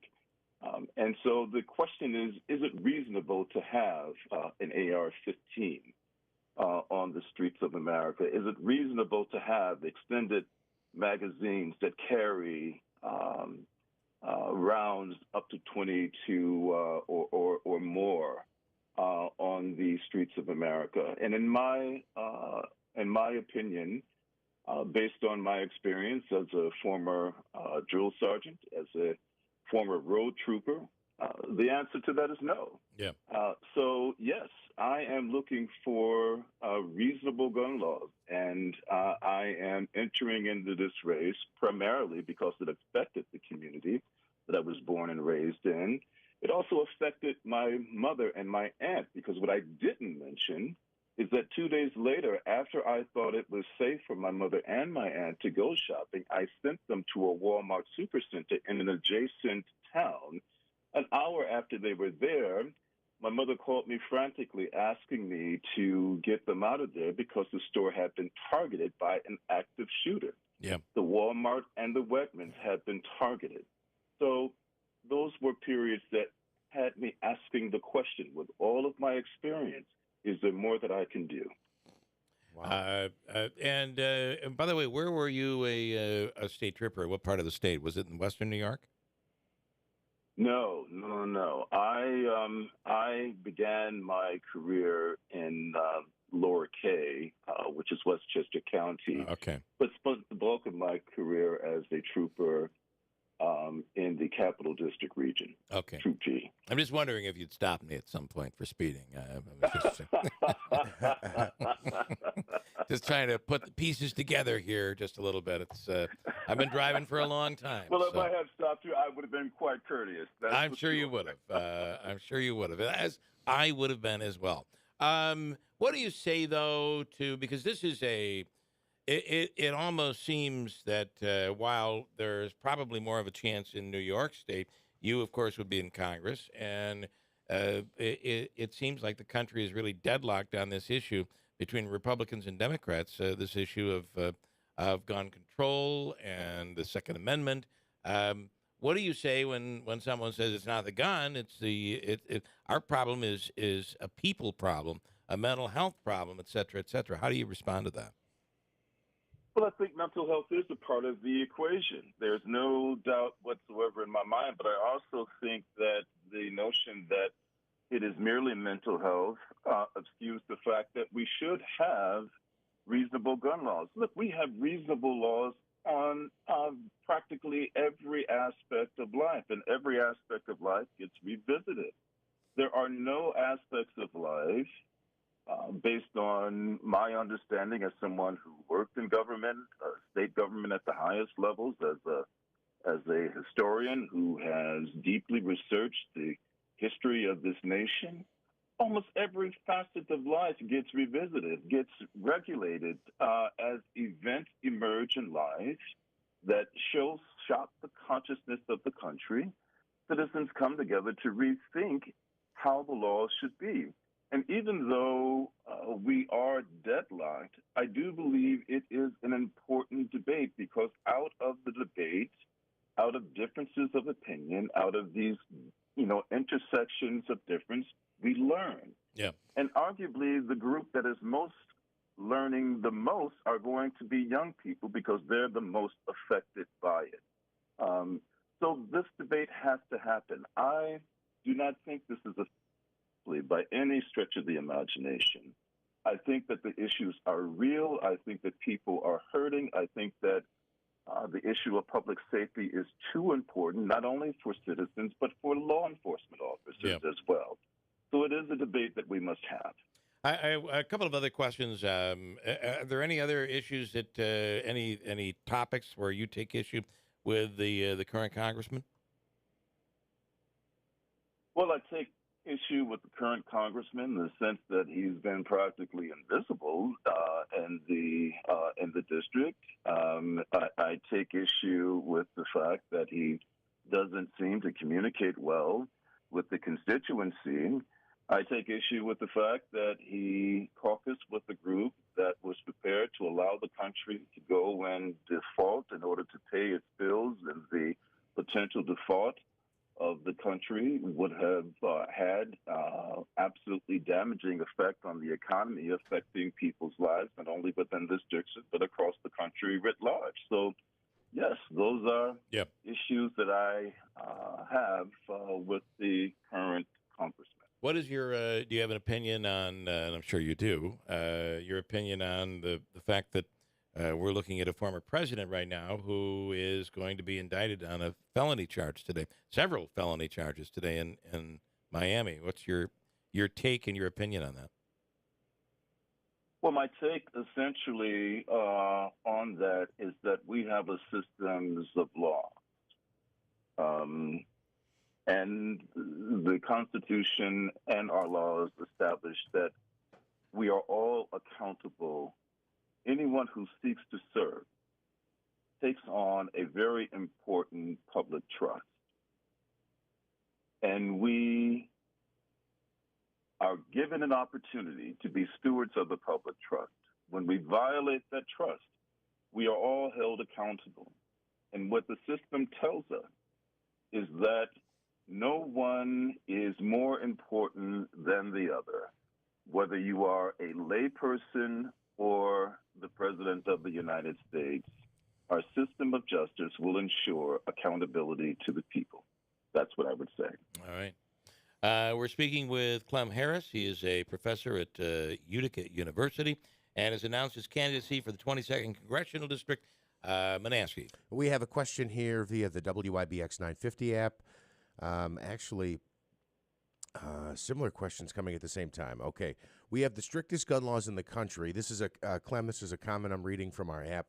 We have the strictest gun laws in the country, and in the event that Buffalo still happened, if we can't stop evil with New York's highly regulated gun laws, why would he think that we could eliminate evil across the nation with the same restrictions? And then a similar question here. Ask him about gun laws already on the books. These need to be enforced. No more gun laws are needed. Thank you. Can you react to those two comments? Well, I think it is really very important that we recognize that this is not a panacea, right? We have issues where we not only have the issue with regards to Buffalo and the Jefferson 10 that lost their lives, but that's not the only area where mass murder has been committed with a weapon such as the AR-15. That's first. Second, I do think that it is important for all of us to begin to reimagine how we can think about public safety merely by getting deeply into polarized debates about gun laws. It appears to me that there is going to be multiple layers associated with this particular challenge. And a lot of it has to do, quite frankly, with education. A lot of it has to do with mental health. But we do have to also rethink our gun laws. There should not be any aspect of our society that becomes sacrosanct when the threat and loss of life is so great. Yeah. This is a uniquely American problem. And I understand people's sensitivity. Listen, I have a godchild who lives in the Adirondacks, and her father and I debate all the time. One of the first things he says to me is, Clem, nobody's coming after my gun. And I say, I hear you. I hear you. I mean, it's a Second Amendment right. But again, the question is, what is reasonable here? And so I want to stress to the audience that what I'm talking about are reasonable approaches that are not merely about, reforming gun laws. We have to be very imaginative in thinking about what are multiple factors that we as a nation can begin to think about to increase the degree of safety that we have or don't have in this country. I think that everyone should have the expectation of going into a grocery store, going into a movie theater, going to school, children going to school. I think everyone should have an expectation of feeling safe. Yeah. I don't think that the answer is arming teachers. Right. Although I will say, in Oneida County, one of the moves that was made is having a police officer at every school, and I think that has, God willing, at this point, served as a deterrent. Someone there handling security, but at the same time, I'm not sure many of those teachers would be comfortable handling a gun. It is a debate that's going to continue on. It's very interesting that you are leading with it. It is something that we're certainly going to have to address, and one would think that we would have addressed it already at this point in some regard. We appreciate. Right. And one final point. Listen, I understand the sensitivity of the audience, and again, former member of the Army, former member of the New York State Police. I am not anti-gun. I'm simply pro-safety.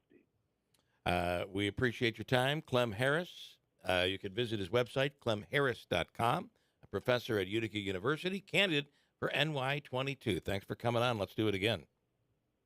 Thank you. Thank you for having me. Have a good day. You too. Thanks so much.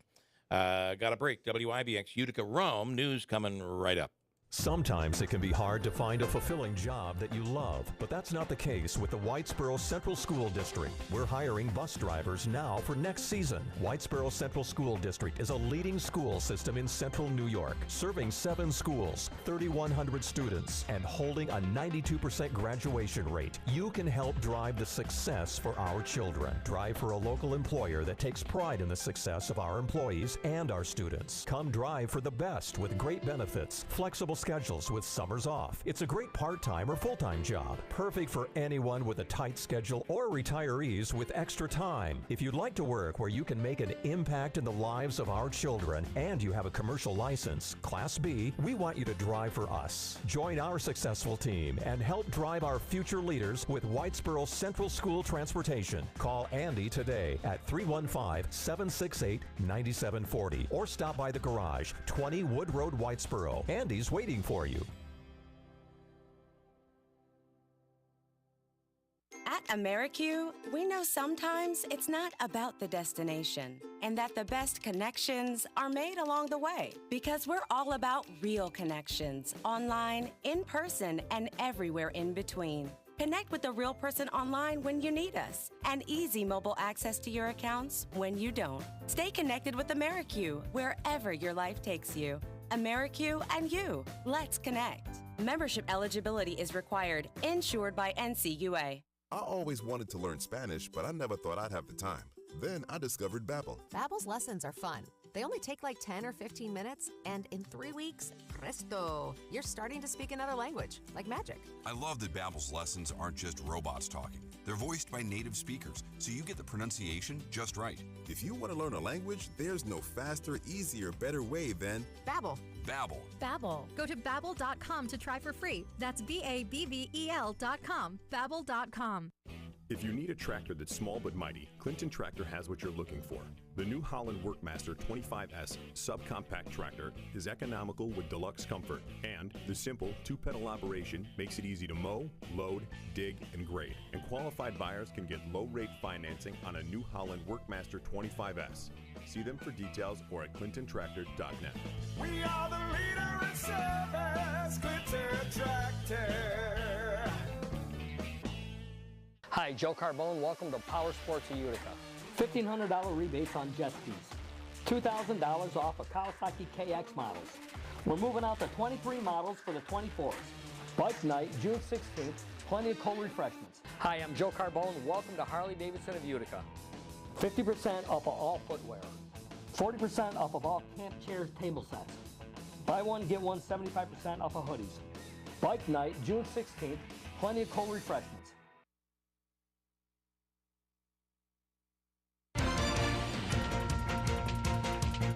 Bill, we have mostly cloudy skies and 59 degrees. WIBX News time is 8:05. This news update is brought to you by Tallman's Tire and Auto Repair.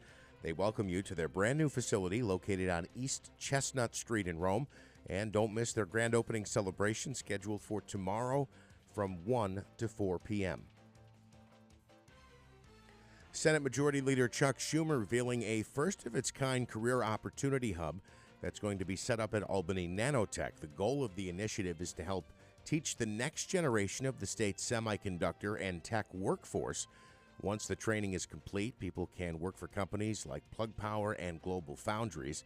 The program will also be expanded to other schools in central New York, including Mohawk Valley Community College, Hudson Valley Community College, and Schenectady County Community College.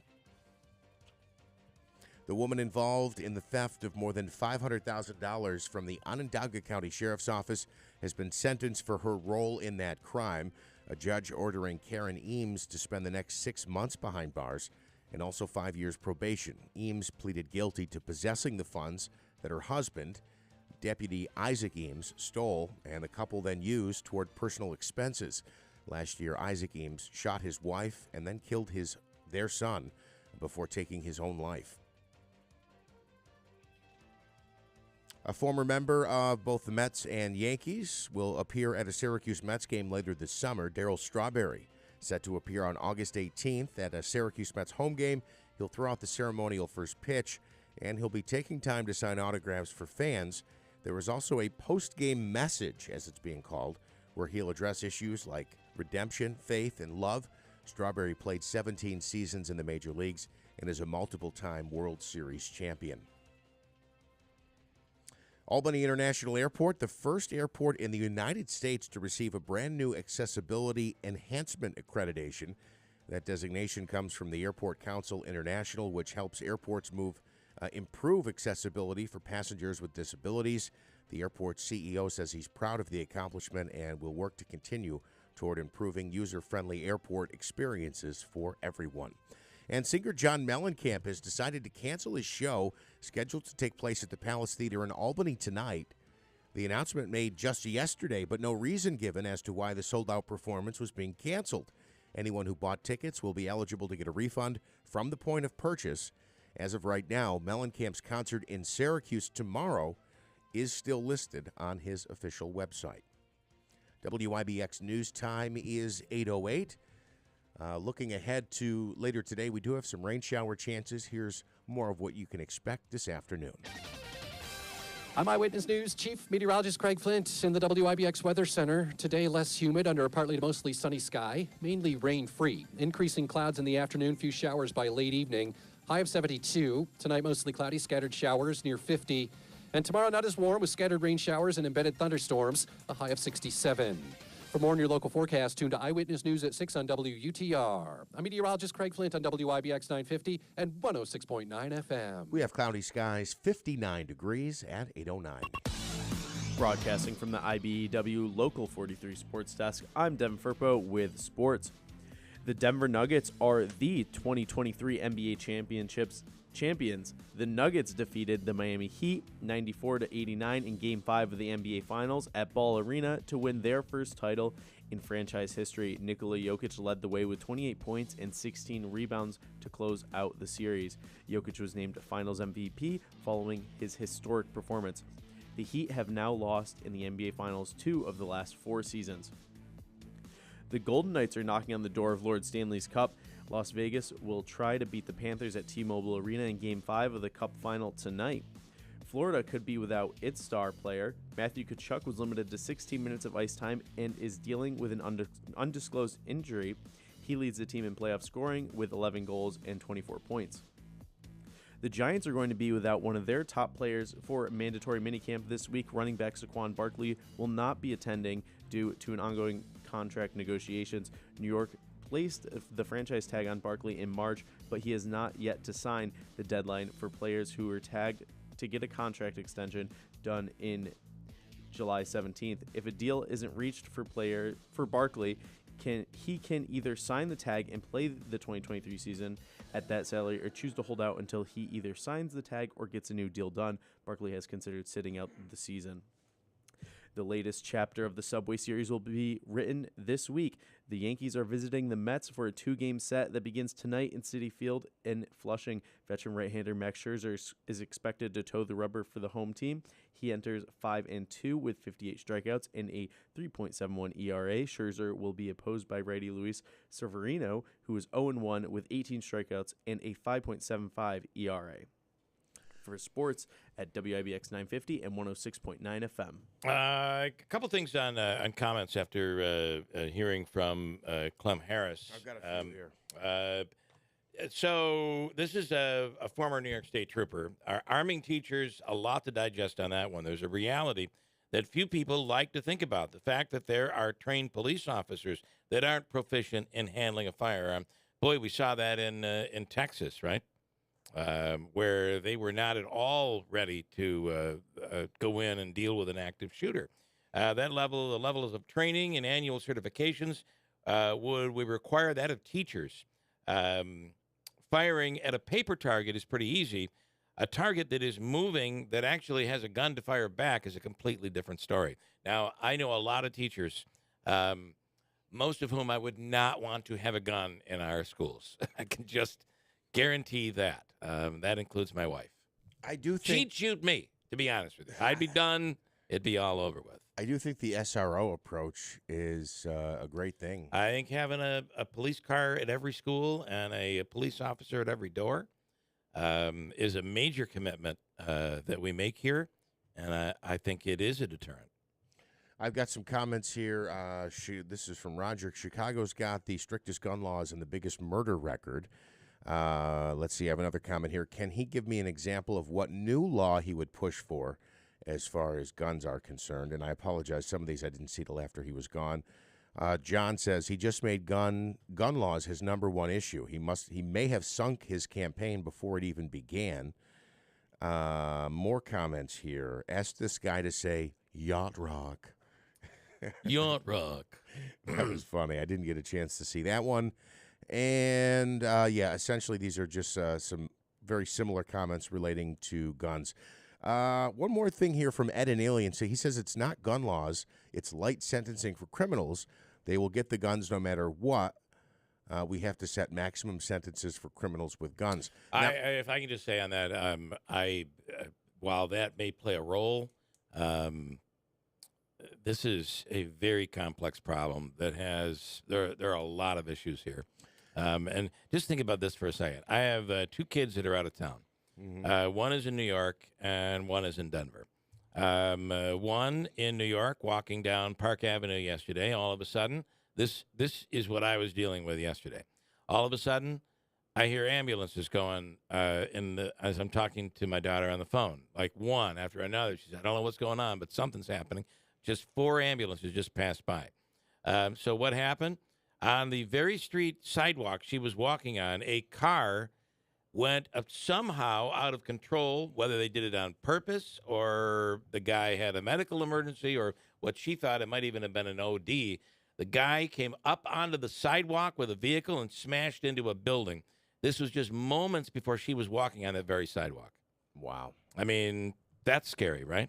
And you wonder scary. what is the cause of this. Meanwhile, last night, my son had the luxury of going to the Nuggets game last night.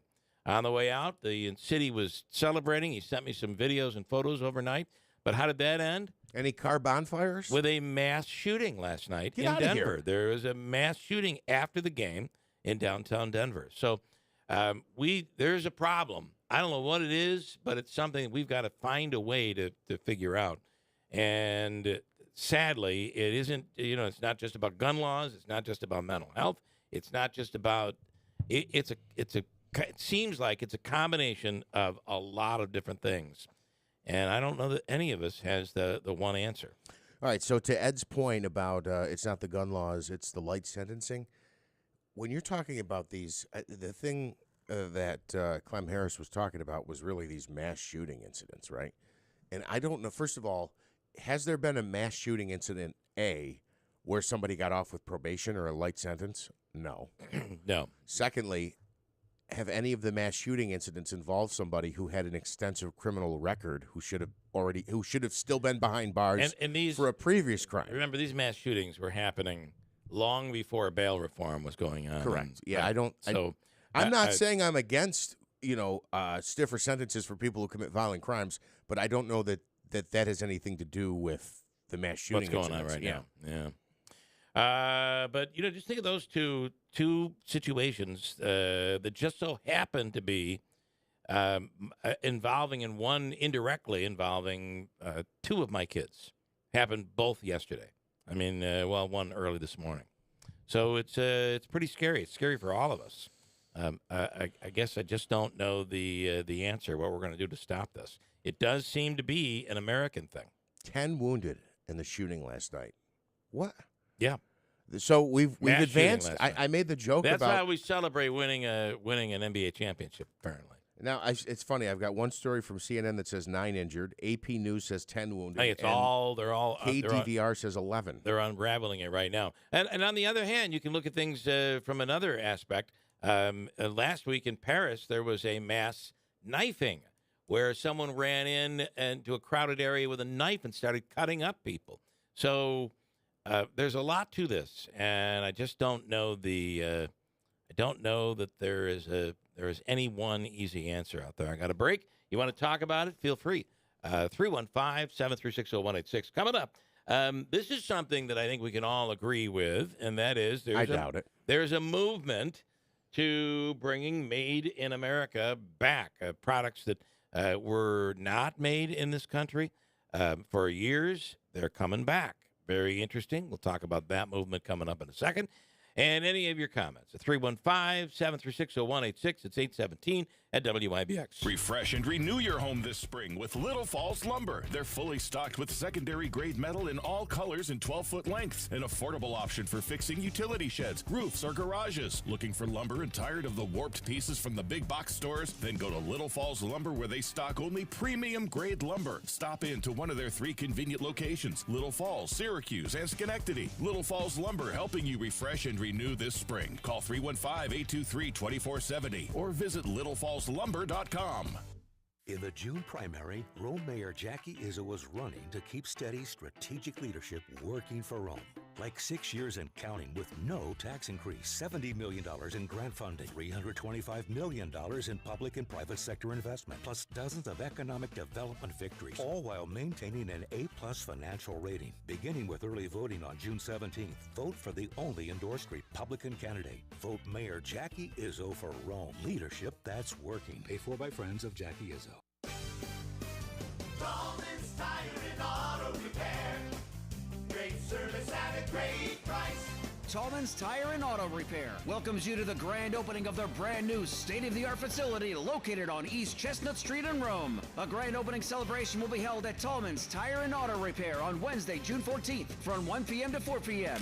Come and meet and take a photo with Mario Andretti, one of the most winning racers of all time. Mario Andretti is a Formula One, IndyCar, World Sports Car Championship, and NASCAR winner. An Indy display card will be on site for photos along with food and special offers. Tallman's Tire and Auto Repair grand opening celebration Wednesday, June 14th from 1 to 4 p.m. East Chestnut Street in Rome. All the talk, all the time. The people of this country need to educate right now. WIBX 950 and 106.9 FM.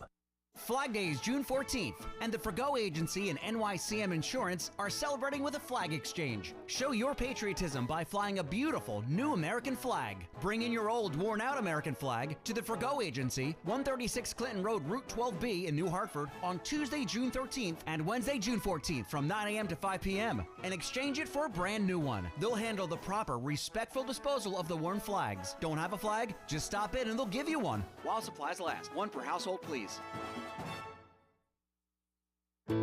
High school graduation is just weeks away. Before you know it, you'll be packing up all of the new things you bought for your dorm room and heading off to college to start your next chapter. More independence, new friends, and new adventures. But wait, have you opened your new campus checking account at Adirondack Bank yet? Adirondack's campus checking has all of the features you're looking for, including no monthly minimum balance requirements, no monthly service charge, electronic and mobile banking capabilities, which is a must for a college student on the go, and up to $15 in ATM withdrawal fees waived per statement cycle. Stop into any of our conveniently located branches today to open your new campus checking account and receive a free gift. Let us help you get off to a great financial start. A minimum deposit of $25 is required at account opening. Member FDIC. Heart failure, carpal tunnel syndrome, shortness of breath, stomach issues, lower back pain. How does it all add up? If you have heart failure and any of those seemingly unrelated symptoms sound familiar, it's time to talk with your cardiologist and get the full picture. They may add up to transthyretin amyloid cardiomyopathy. ATTR-CM is a rare and underdiagnosed disease. Recognize the signs and discuss them with your doctor soon. Learn more at connectwithyourheart.com. That's connectwithyourheart.com. Sponsored by Pfizer. WIBX 950 and 1069 FM. This is Keeler. All right, a couple things. You want to win windows. Well, you can win Keeler's windows. That's what the name of the contest is. We just had New York Sash windows installed in our home. Double hung windows, triple glaze. So they're triple pane. They have the raised grids on both sides, inside and out. They're beautiful. And it just makes the whole house look completely different. And energy efficient. And these windows could be yours. Fully installed. All you have to do is go to our website, hit Keeler on the top bar, and you'll see the contest. And you sign up, and at the end of the month, one person will win the 4 windows. Not only win the windows, but they'll be completely installed for you. Very cool. Zero charge. No purchase is necessary. And how'd you like to be the national anthem singer at this year's post-race party at the Boilermaker? You could be coming up on, what is the date? The 28th. Wednesday the 28th. We'll be over at Babes holding an open audition. Oh, very cool. Pretty excited about that. Now, do you need to pre-register, pre-qualify? No, you just show up the night of. Show up and sing. All right. Davey's already preparing his version of the national anthem. Are you ready for it, Davey? No, thank you. Yeah, no, thank you. I'm going to be there, though. We have a report of 2 more people arrested yesterday involved in that Frankfurt situation where it's a massage parlor. These seem to be popping up, right? Yeah, in fact. There was one in over by Sequoia, over that area. Yes. A while back. And I think this might be a couple years ago now, there was one off Main Street in New York Mills that advertised itself as a massage parlor or a masseuse. But it was more than that. Apparently. Yeah. I didn't go there. I've never been to any of the establishments. What does it cost to get just a massage these days, Davey? I guess it depends on where you go. I'm getting a grin. He's laughing in there. He won't even answer. I'd say it's between 60 and 100. And listen, there are many legitimate. I get a massage. I could use one and right now. It's wonderful, especially if you have back issues or something. $80 or so, maybe $100, somewhere in that range to get a legitimate one. But then these, what's that? 60. So in this case, it'd be $60.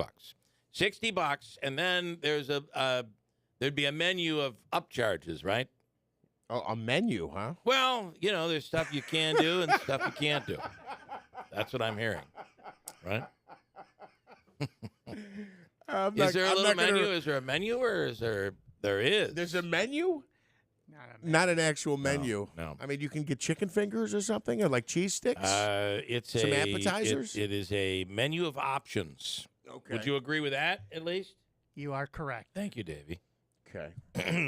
Not that I've ever been to one of these. They don't have chicken wings or cheese nachos on the menu. It's not that kind of a menu. How about this teen gamer has broken the world record for the fastest typing? I'm telling you, these game kids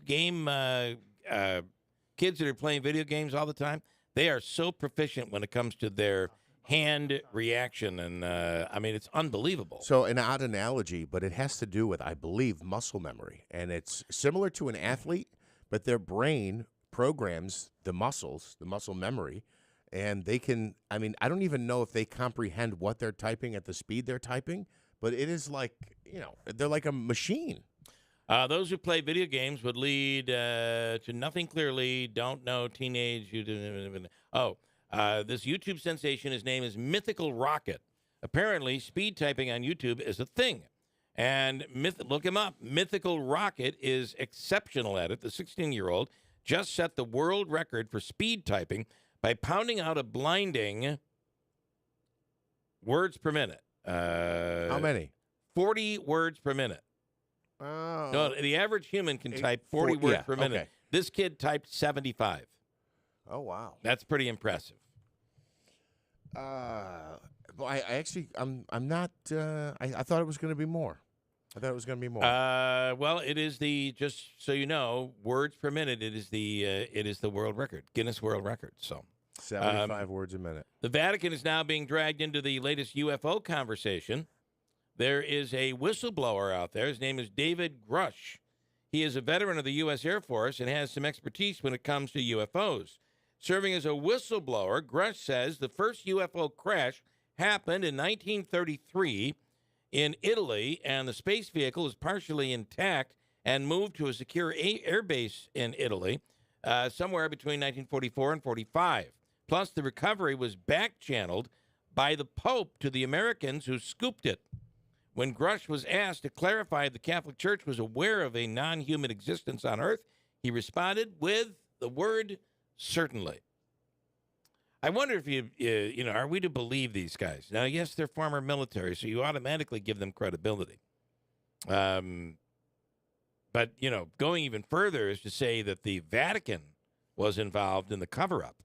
I find that a little hard to extremely powerful. Hard to believe. A place no of doubt about tremendous it. power. Yeah. Can I just bring up, because we did talk about this on the show yesterday, I'm going to read a little bit of a summary here, and I think this was universally the reaction I got from people, and I think you and I agree with this. Las Vegas police released body cam and 911 audio of officers responding to a call from a family who claimed a UFO crashed in their backyard. According to ABC News, a family called 911 on May 1st to report something crashed in their backyard, and they saw non-human creatures. I believe you said they were 9 or 10. The family 10 was feet claiming tall. 10 feet tall. Yeah. 10 feet tall. In the 911 call audio release, the caller says he, his father, and his brother were in their large backyard working on the truck when something crashed and they felt an impact. Quote, "We just see the corner of our eye. In the corner of our eye, something fell down from the sky, and it was with lights. And when it hit down there, it was like this big impact, and we felt like an energy." I'm trying to read the quotes here, and you can tell the speech pattern's a little different.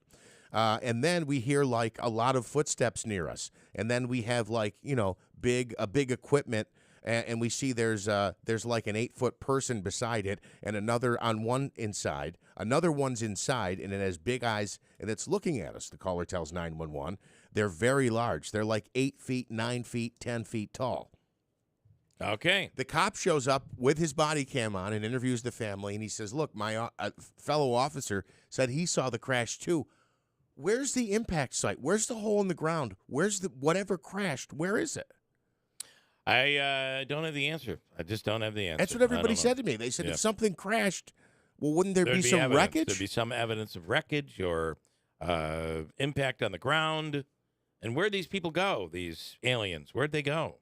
Another thing I believe they participated in the NBA championship game last night. Pretty sure. Nikola Jokic is from Mars. He was one of them. He does have big eyes. I'm just saying. So the other thing is, I remember watching this on Unsolved Mysteries when I was a kid, and it's a very well documented instance, I believe, in the state of Nevada, involving a UFO craft that crashed, and they basically said that a number of government officials showed up, hushed the witness, right, told him he didn't see anything or he was losing his mind or whatever, and then collected all of these extremely metallic-looking, very shiny remnants of whatever crashed. But we don't have that here. Or did that happen and they're just not reporting it? Or like, maybe what happened? To make this story work, the government had to come in and cover it up. Well, right, but so and nobody's saying, and we saw this this dark colored SUV with tinted windows race out to the crash site and retrieve whatever was there. There's no wreckage, there's no crash, and these beings what, they flew away? I don't get it. Well, they flew here. They had to have gone away somehow. Or, again, our government covered it up. That's what completes these stories that allows the conspiracy to exist. The caller says, and they're not human. 100% they're not human. I've actually seen some people that I would say are not human in Walmart, personally. Yeah. Just don't look human. Just not even close. Yeah, these could be aliens. Bath salts are for taking baths, not for smoking and snorting. In Landover, Maryland, 44-year-old Candace Craig and her 19-year-old daughter, Salia Hardy, have been arrested. It all started with a 911 wellness check by someone looking for 71-year-old Margaret Craig, the mother of Candace and grandmother of Salia, who had been missing for several days. Searching the home, officers reported that the basement smelled like a decomposing body, which was backed up by what's being reported as 3 separate bags of remains. Officials believe Margaret's body was dismembered with a chainsaw, and the two disposed of her, or were attempting to dispose of her. A 44-year-old mother and a 19-year-old daughter. You would have thought that one of them would have been like, I'm not sure this is the right thing to do. Well, and if they do a forensic search down there, I mean, if you're cutting up a body with a chainsaw, that's going to be spitting I would think stuff there all would over the place. there'd be plenty of evidence that they're working with. Made in America movement. Firms are bringing production back to the United States because of the Ukrainian war, China's slowdown, and because of TikTok. Alan Davis is the president and CEO of i5 Services, a company that uses the most comprehensive database of manufacturing in the U.S. to find made in America solutions. Alan Davis, thanks for coming on. Good morning. Good morning. Thanks for having me on this morning. All right, so is this the silver lining from the pandemic? Well, maybe, and from the Ukraine war. Firms bringing production back home because of the Ukraine war, China's slowdown, and TikTok. I guess I'm confused by TikTok. What do we know?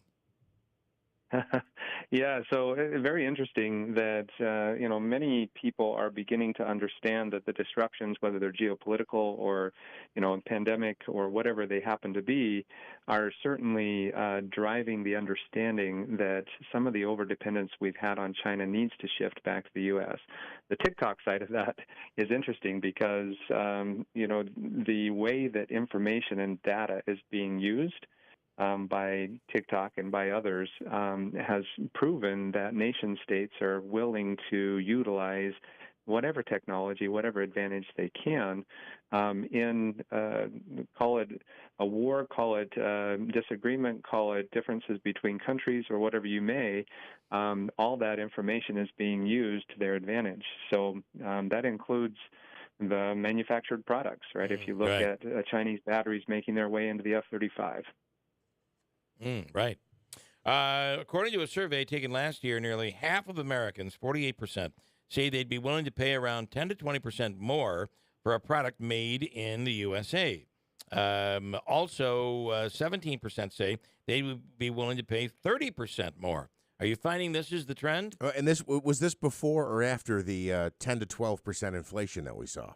I believe in the last year. It's saying in the last year. Yeah, and let me just give you a quick example. I think that will highlight that. How much would you have been willing to pay for toilet paper when you couldn't find it on the shelves during the pandemic? Yeah. Right? So it all comes down to whether or not we have access to it. If we're producing it here and we actually are able to produce what we need versus not being able to have it at all, I think most of us, if we were to think about it or to be faced with that decision, we were happy to pay extra for toilet paper at that time. I think we'd be happy to pay for those things that are important to us. Right now, you think about, am I willing to wait another 6 weeks for a hairbrush to come from China because supply chain's been disrupted? Sure. But am I willing to wait, another 6 weeks for a roll of toilet paper when I'm out? Right. It may not be the same issue. And so I think a lot of it comes down to what should be produced here and in producing more intelligently those things which we actually are in need of, things like our defense, our pharmaceuticals, our medical, even certain types of food. Right. Remember the surgical masks? You couldn't get them anywhere. But in the examples we're giving here, this is stuff where people are willing to pay more, myself included, for items that you need that are necessities that you can't get a hold of. But I guess this is the whole Walmart question. If I'm faced with, I can have an American hairbrush for 30% more, or a hairbrush made in China, and they're both readily available, what do the majority of Americans pick up off the shelf? Do we have any insight into that? Well, yeah, I mean, think about your own tendency, right? And I can think about almost every consumer I know. They're going to look at that price, and as long as the quality is comparable, you're going to take the lower price, right? So it doesn't mean that we're necessarily going to produce everything that we consume in the U.S. I think what it really means is we're going to be more intelligent about what we produce here. And many manufacturers, I think, are naturally figuring this out anyway.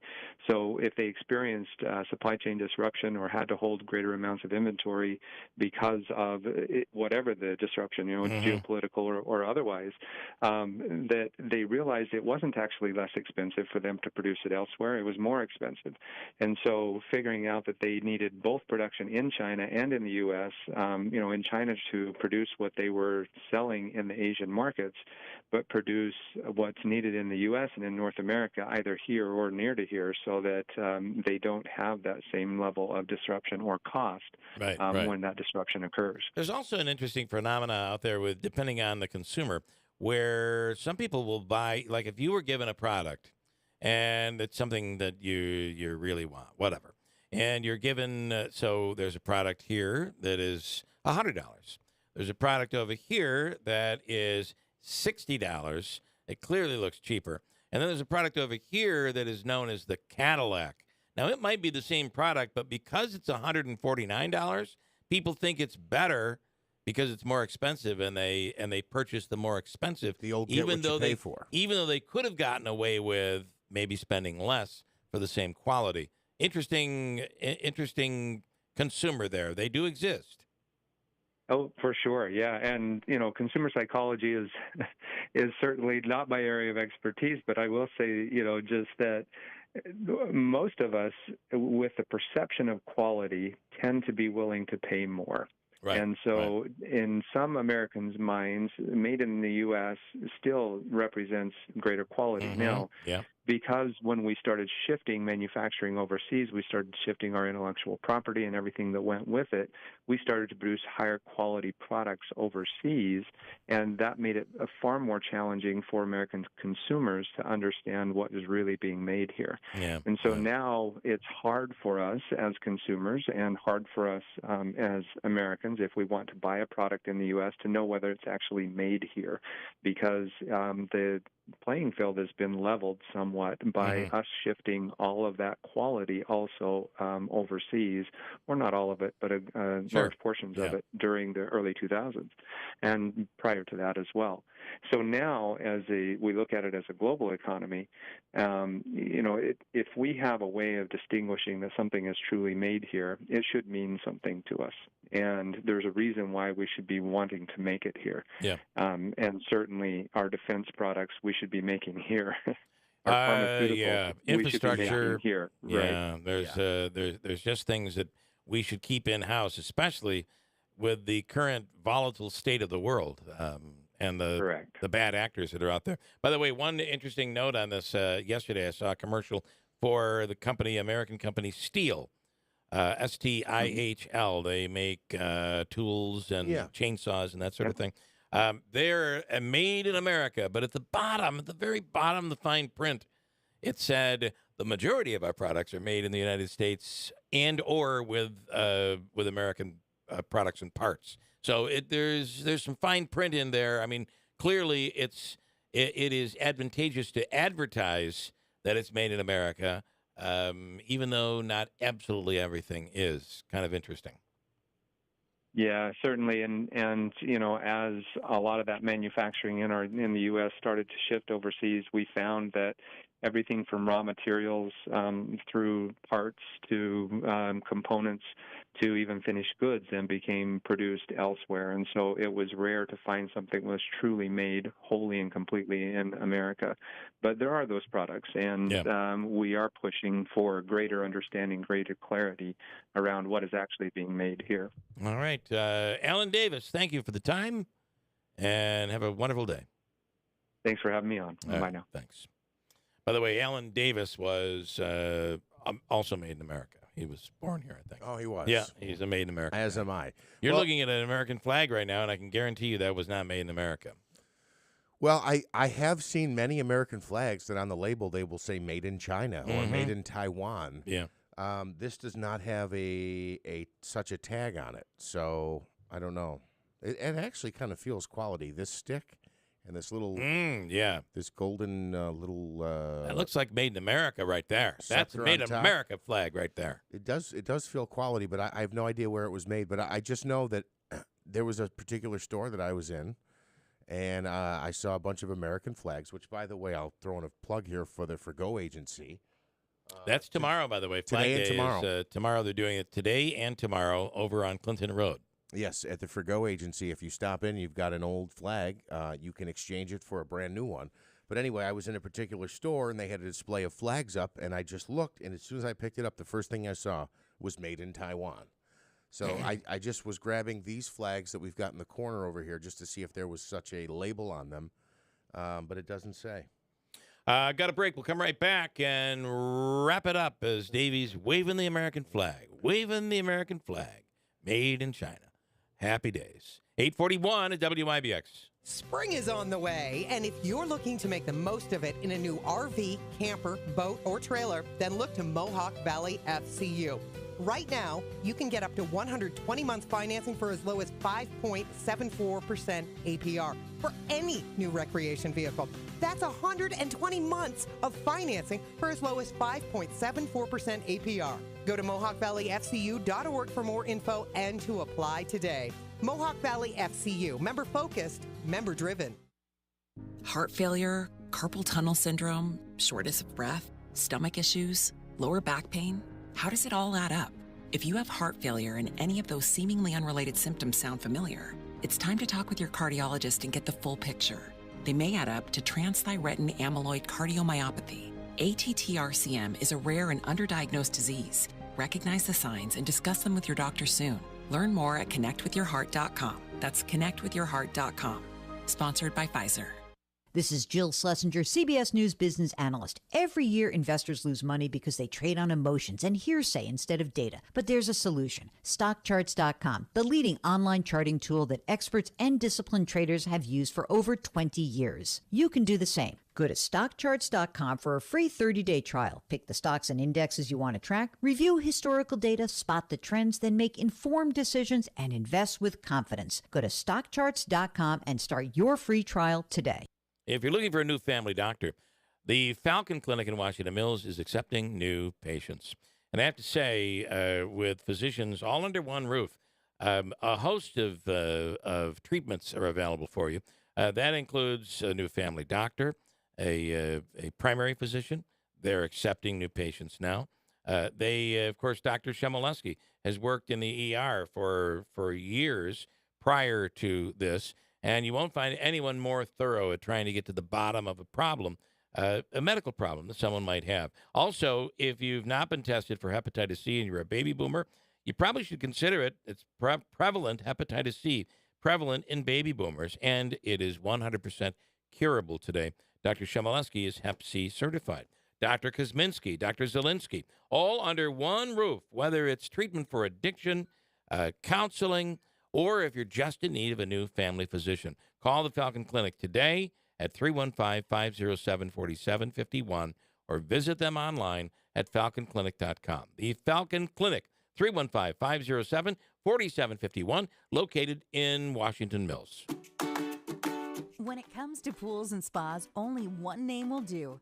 Tucker Backyard, now at their new location, 8086 Seneca Turnpike, Clinton, 1 mile west of Big Apple Plaza. Online at tuckerbackyard.com. Come visit our new and much larger facility, giving us the ability to serve all of our customers and potential customers even better.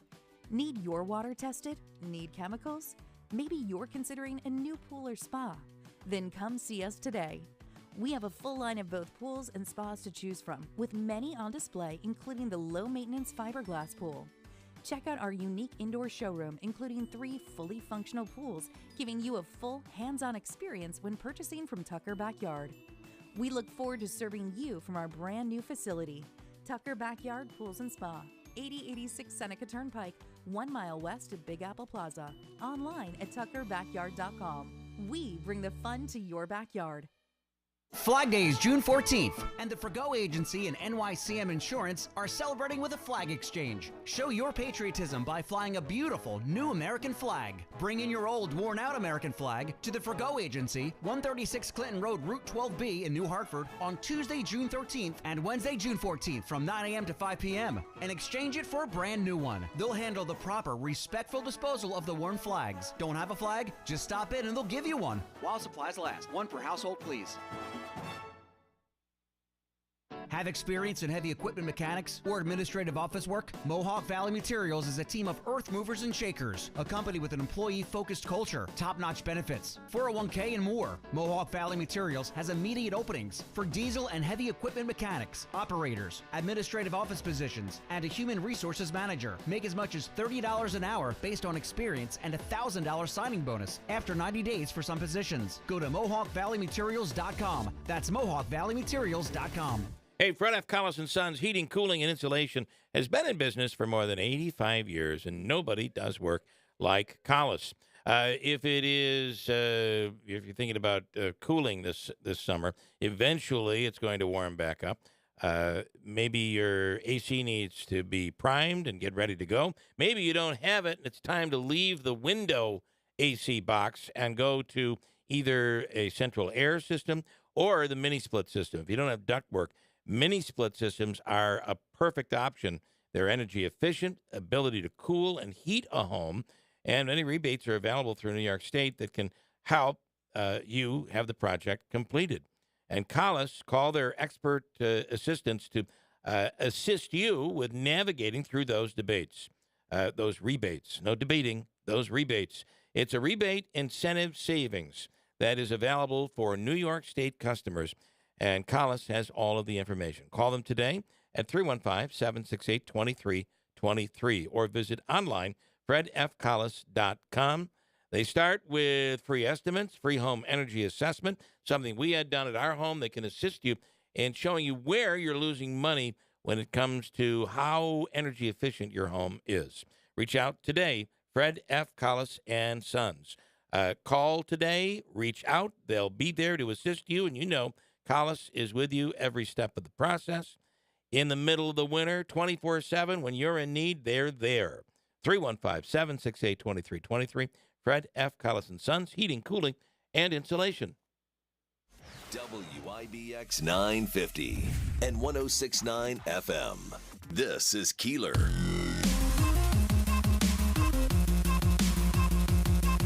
Well, as you know, there'll be an update coming up top of the hour and covered throughout the day here on WIBX. And that is the indictment and what to expect when it comes to former President Donald Trump's appearance in court today in Miami. So a lot of people, a lot of agencies around the country nervous about some of the rhetoric, hoping that this goes peacefully. And there is still a chance. Did they clear up the issue of whether or not he has local representation? He would need local representation, or they might have to delay the proceeding today. Not sure. And I don't know that anything has been. I would imagine it's been worked out, but I haven't seen anything in the media yet. Smitty told me he's scheduled to speak at like 8:15 tonight, and I don't know if that's being broadcast anywhere, if that's like a local rally. I'm not exactly sure on that either. That story of the Erie Canal boat tour that went through in Lockport, that went through a canal system, basically not a canal, so it went from the canal to a cave system. And it's unknown at this point what made this boat tip over and capsize, but it literally tipped over, sending people into the water.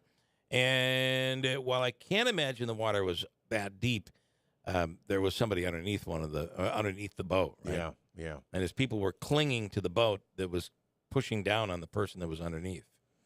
Yeah, it's a tragic situation, and it's one of those things too, where regardless of the depth of the water, there's a panic that sets in when you're in a boat in a cave and it capsizes. Right, you're in the water all of a sudden. I think people panic. I think it's undetermined still what exactly caused the boat to capsize, whether it was an imbalance of weight, was it some type of a quick turn that the boat made, or did somebody see something and panic and make the boat sway or rock too much?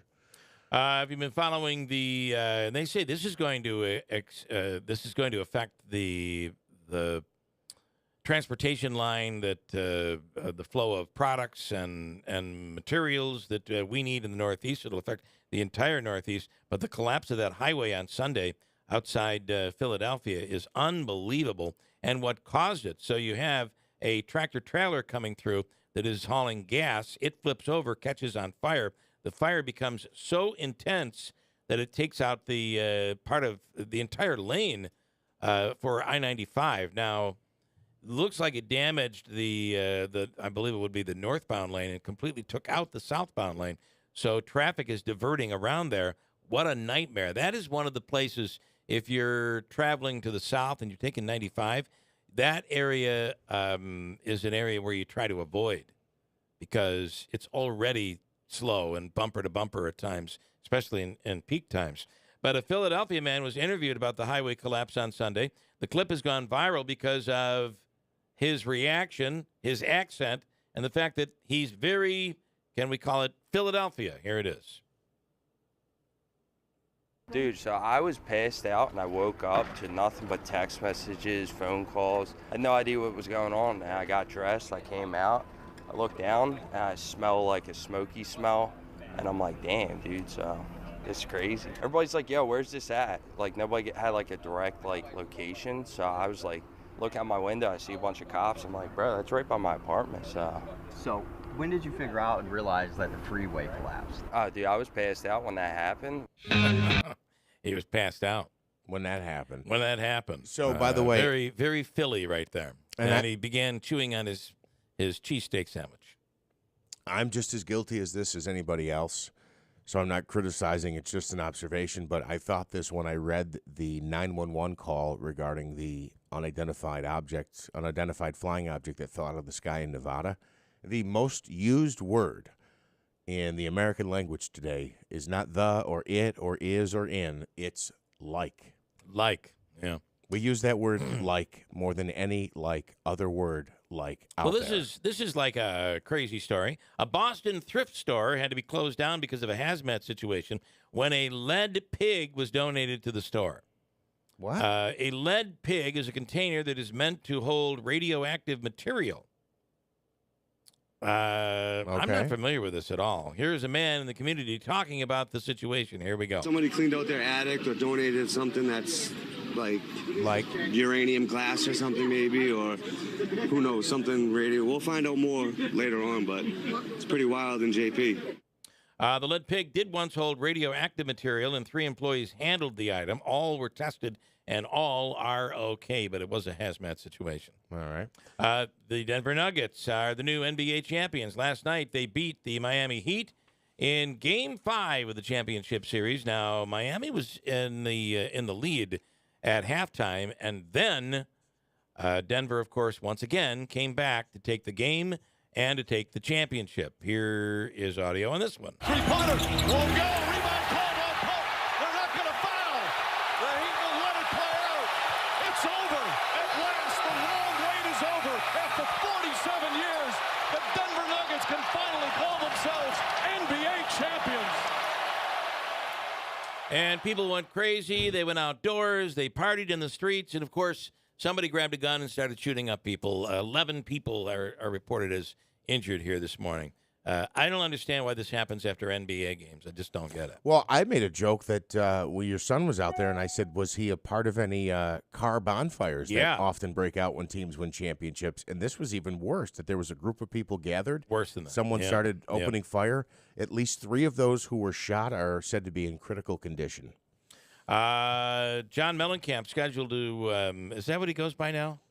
John Cougar Mellencamp or John Mellencamp? His website is mellencamp.com, and on here it just says John Mellencamp. Okay, so he was set to perform last night in Albany, and the show was tonight in Albany, tomorrow in Syracuse, though. show was abruptly canceled. Yeah, it was announced last night that he would not be performing. What is it? The Palace Theater, the Capitol Theater, whatever in Albany, and it's still on his website. And I've come and looked here this morning. Syracuse is still listed, and in fact, soon there's a performance in Buffalo as well. So Landmark Theater in Syracuse, June 14th, which is tomorrow, and then June 16th, which I think is Saturday. Shays Performing Arts Center. Actually, that's Friday. Shays Performing Arts Center in Buffalo, and then he's set to appear in Detroit the following night on the 17th. So I just went to his website to see if he's still got the Syracuse show listed. Right now, they're saying Syracuse is on. Yeah, I don't understand the change. But when you go to his website, the very first thing that's there, it's a picture of him. He's got a heck of a healthy head of hair. Boy, I'm jealous of that. But this is what it says. It's like home, about, tour, news, music, media, paintings, store, mailing list, log in, join the club, all that stuff. And then there's a statement here from him. And I don't know how long this has been up there. I don't think it just came up today, but this is on his official website.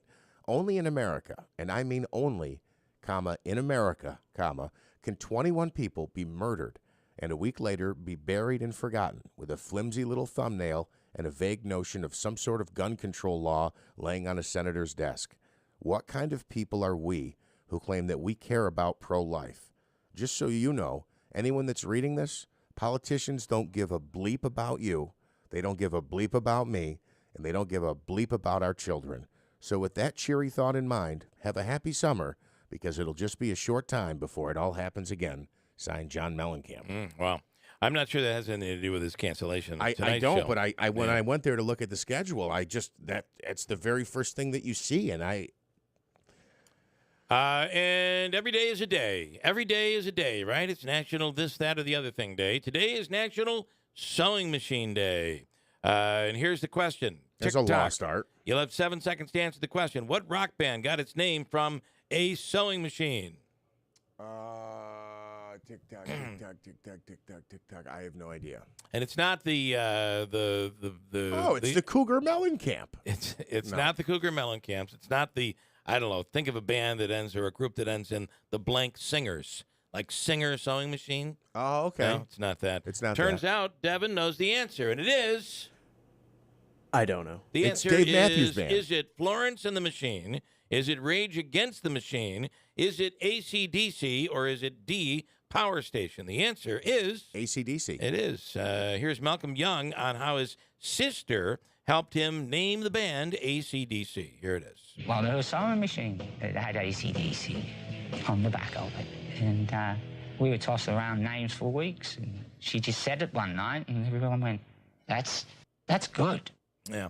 I wonder how they came up with the name Dirty Deeds Done Dirt Cheap. I wonder how they came up with that. I bet it wasn't a sewing machine. Listen, we got to go back here tomorrow morning. Enjoy your day. I want to tell you, if you're dealing in severe pain, neck, back, shoulder pain, there is help.